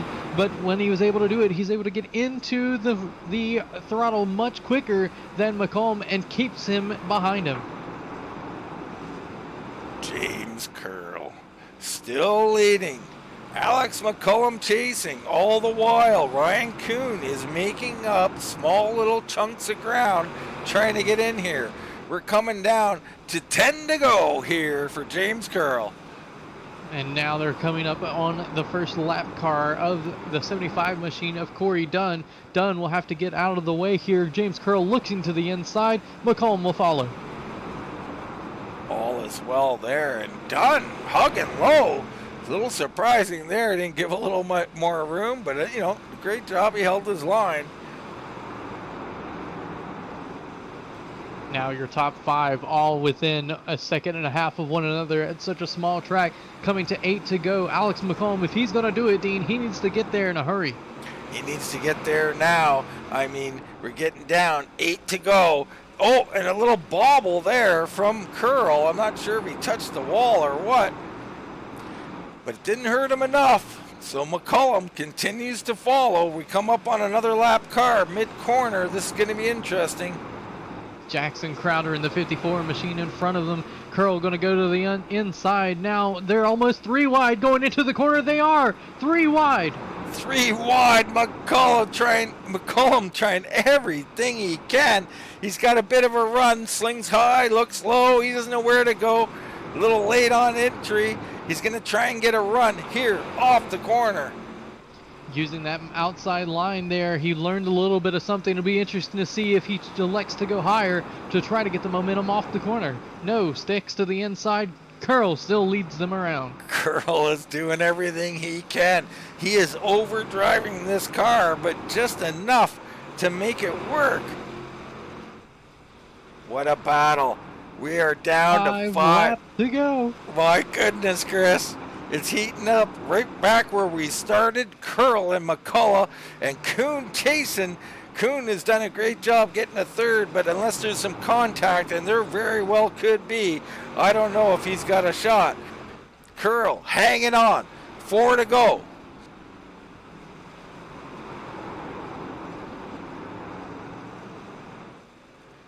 Status quo. These guys look like they're glued together the way they get through the corner. You couldn't put anything behind them now. Curl slides up the track, giving a little bit of momentum to Alex McCollum. McCollum not able to capitalize quite yet. Oh, they make contact, Dean. He's there. McCullough is there. He's got the run. He's got the position down on the inside. And Curl tries late entry. I think he tried to hit him. He couldn't quite do it. McCollum now comes to the line. 2 to go. Kuhn right there now after that pass. Oh, he drives in. Wow. Kuhn, with 2 to go, assumes the lead. An unbelievably aggressive move from Curl. Comes up and cleans McCollum's clock. Ryan Kuhn takes 1 to go. River Hayes, second place. This is unbelievable what has happened. Ryan Kuhn coming down the back straight, down into 3, through 4, out of the corner, the 72.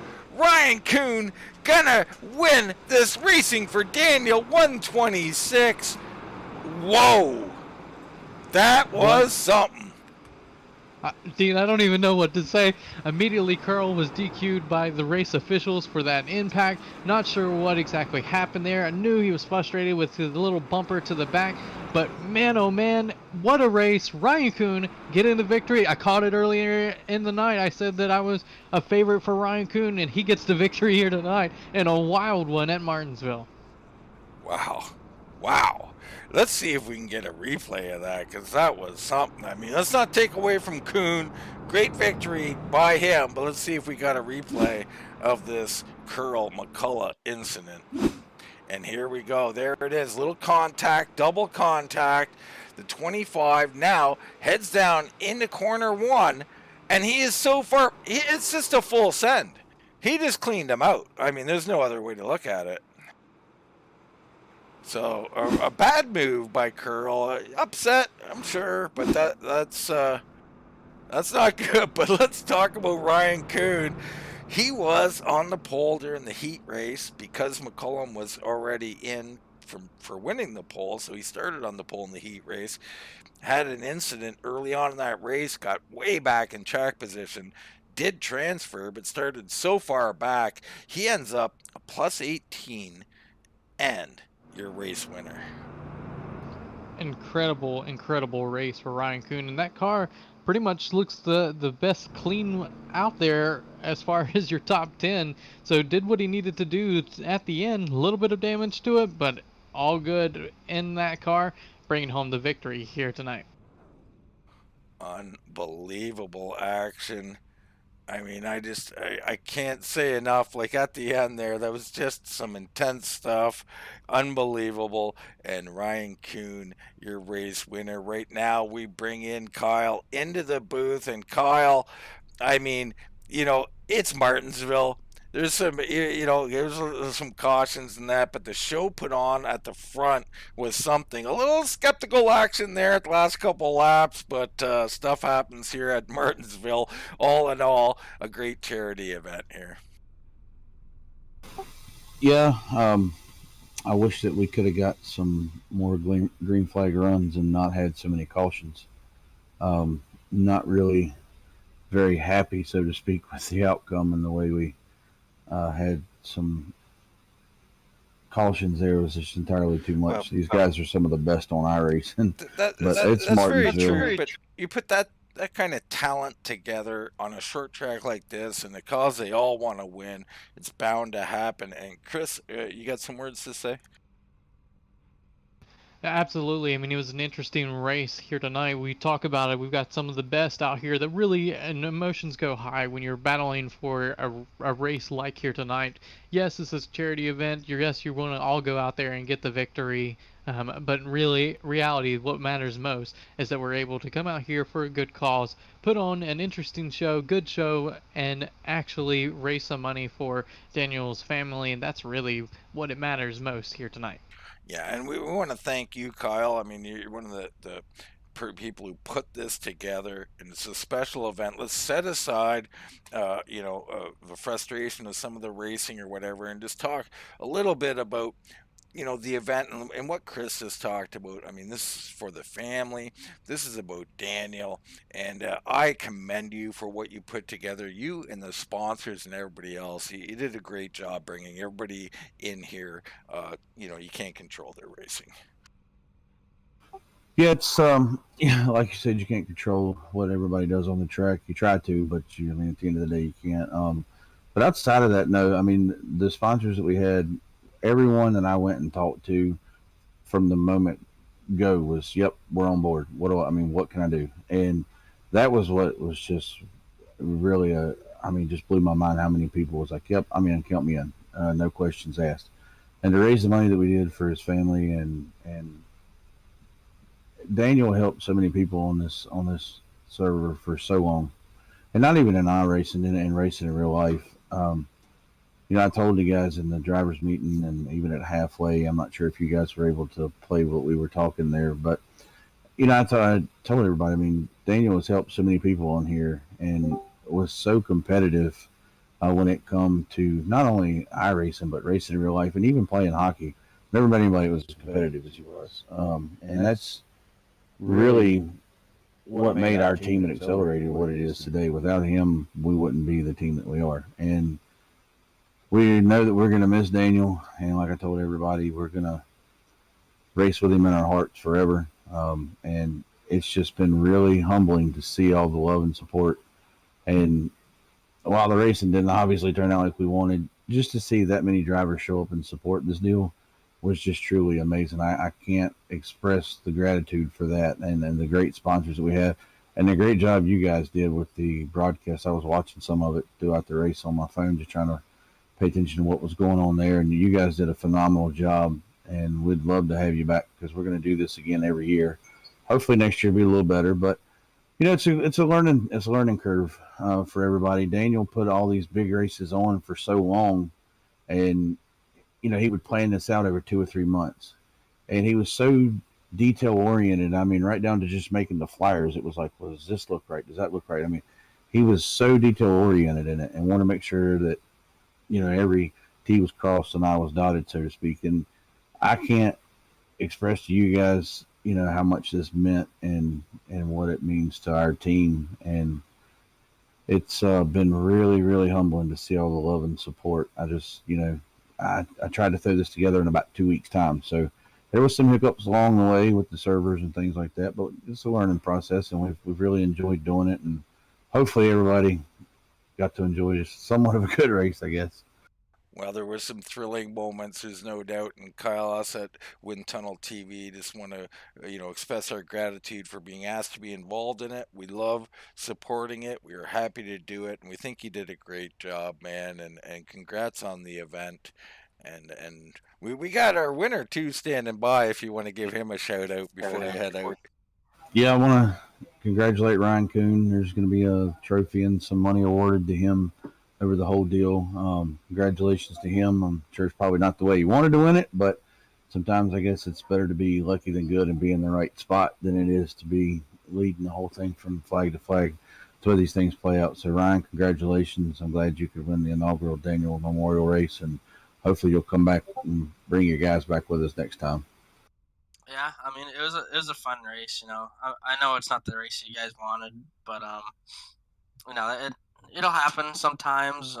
We saw it in Sarah also, but man, all in all, I mean, it turned out pretty good, but it happens, and I'll be you next year. Well, Ryan, Dean Doucette up here in the booth. Big congrats, man. I tell you, you persevered tonight, man. I mean, you look at the heat race, you start up there, on the de facto pole, and there's contact, there's a problem, you get shuffled back, you got all kinds of track position issues, not only in the heat, but in this race. And wow, like talk a little bit about just what it was like trying to persevere through these cautions and wrecks and just the early parts of the race. Yeah, it was tough to maneuver through, I think I had some damage there also.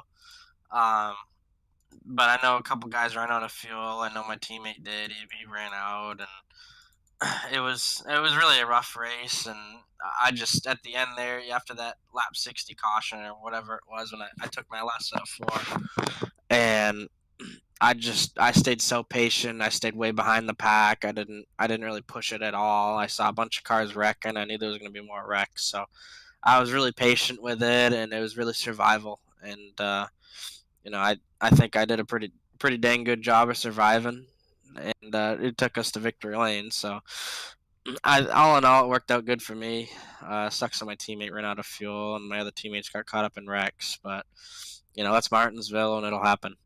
Absolutely, it will. I thought you did a great job. I'm going to throw it to my mate here, Chris Spear. Chris, Ryan Kuhn, the race winner here. Absolutely, Ryan, up 18 spots in the race, the feature race, to be able to get up here at the end. At one point, you were side by side with Dustin Bombercat in the 116 for a better part of 10, 15 laps. Take us through how difficult it was to pass here. It's tough to pass, especially with this tire model that iRacing gives us. It's just everything is about momentum, and it's so hard to pass, especially with the lower horsepower cars and with these ones. And it's a product of it. The outside worked really good for him, and I think it really came in at the end. And it was fun racing side by side with him. He's always my favorite to race side by side with. He's always clean. He's respectful. Doesn't wreck people. He's good. So, it is tough to pass. That's why the bottom is so usually crucial here, especially early in the race, to stay on that bottom, to roll that bottom underneath people. And luckily, I was able to get the bottom the last couple of restarts, and was able to work out good. Absolutely. And real quick before we go, is there anybody, sponsors, family, friends, anyone watching at home you'd like to shout out? I'd like to give a shout out to Bernier's Liquors, Everett's Auto Parts, Modern Auto Body, RKM Setup Shop. You guys are putting this show on. Daniel was special to everyone, and I always enjoyed racing with him. And it's tough. It's tough. Yeah, I'm lost of words, honestly. I think we are a little bit all lost for words, but I think maybe fate fell on you here, Ryan. Congrats on this victory. What a big one. You're going to be able to hold on to this one for a long time. And we kind of skipped over second place, so we brought in River Hayes here. Congratulations, River, on a second place finish here. Yeah, I appreciate it. As we all know, the racing wasn't too great tonight, but coming through the pack, I went to the back twice and had to come up through, and everybody was doing as good as they could do for the most part. There was a select few that were driving over their heads, but for the most part, I think a lot of these people did really well. I really expected to get left reared more than I did. There was only select few that actually did, so there was a lot of bads to it, but there was also a lot of goods. I mean, I've seen a lot of good racing out there, even coming from the back. Let's focus on the goods. There was some great racing.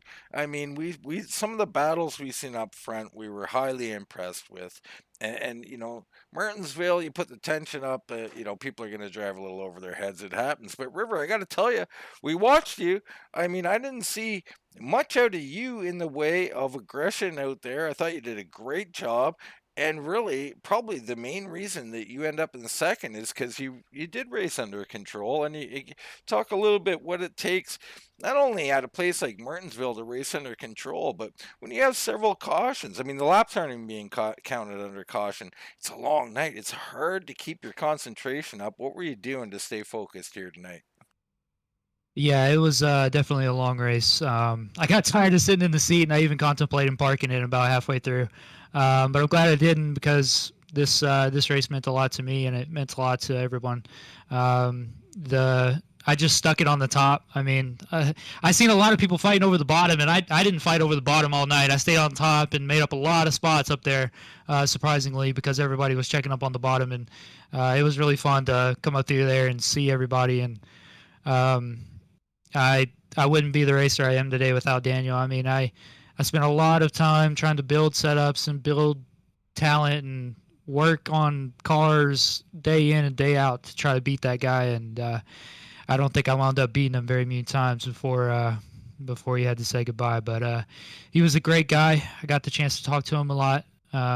Spent a lot of time working trying to beat that guy. He was such a good guy, such a good racer. Him and Carl, they definitely mean a lot to me and how I've developed over the years as a late model racer myself. I don't know how many people know this, but I'm the only fixed late model champion on the service.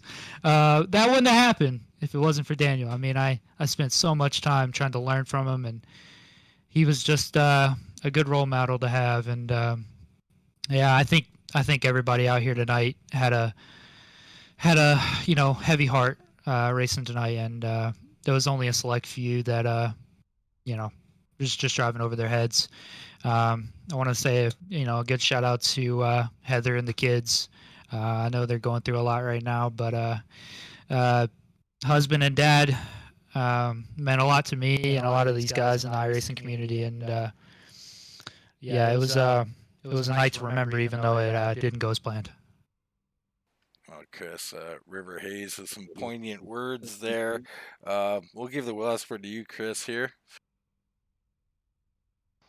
Yeah, absolutely. Daniel definitely was a big impact to a lot of different people in the service. And River, it's great to see a second place finish for you here tonight in this first race for him. Looking forward to seeing what comes of next year, and knowing that this is and plans to be a yearly event. Yeah, I definitely hope to be back next year if they decide to put it on again. I want to say thank you to everybody that makes sure I get to the track every week. Russell Despain with Despain Designs, and Cody Smith with Smith's Race Development. All the guys back in the Discord that support me, and wouldn't be here without them. And yeah, just a huge thank you to everybody, competitors, everybody for making me who I am today. And Daniel will for sure be missed. All right, that's River Hayes, second place here tonight. A great job by the 81. Of course, our winner, Ryan Kuhn, taking that one late after, well, what we've seen. We'll just leave it at that, Chris. But the more importantly, racing for Daniel and everybody, you can hear it. I mean, this man touched these people. It's beyond just I raced with him. These are friends. These are people that were moved by his very existence. Yeah, absolutely, Dean. There's not often times in the iRacing community that you're going to see all the major setup shops go to sponsor one event like we do here tonight. That just shows that everyone here had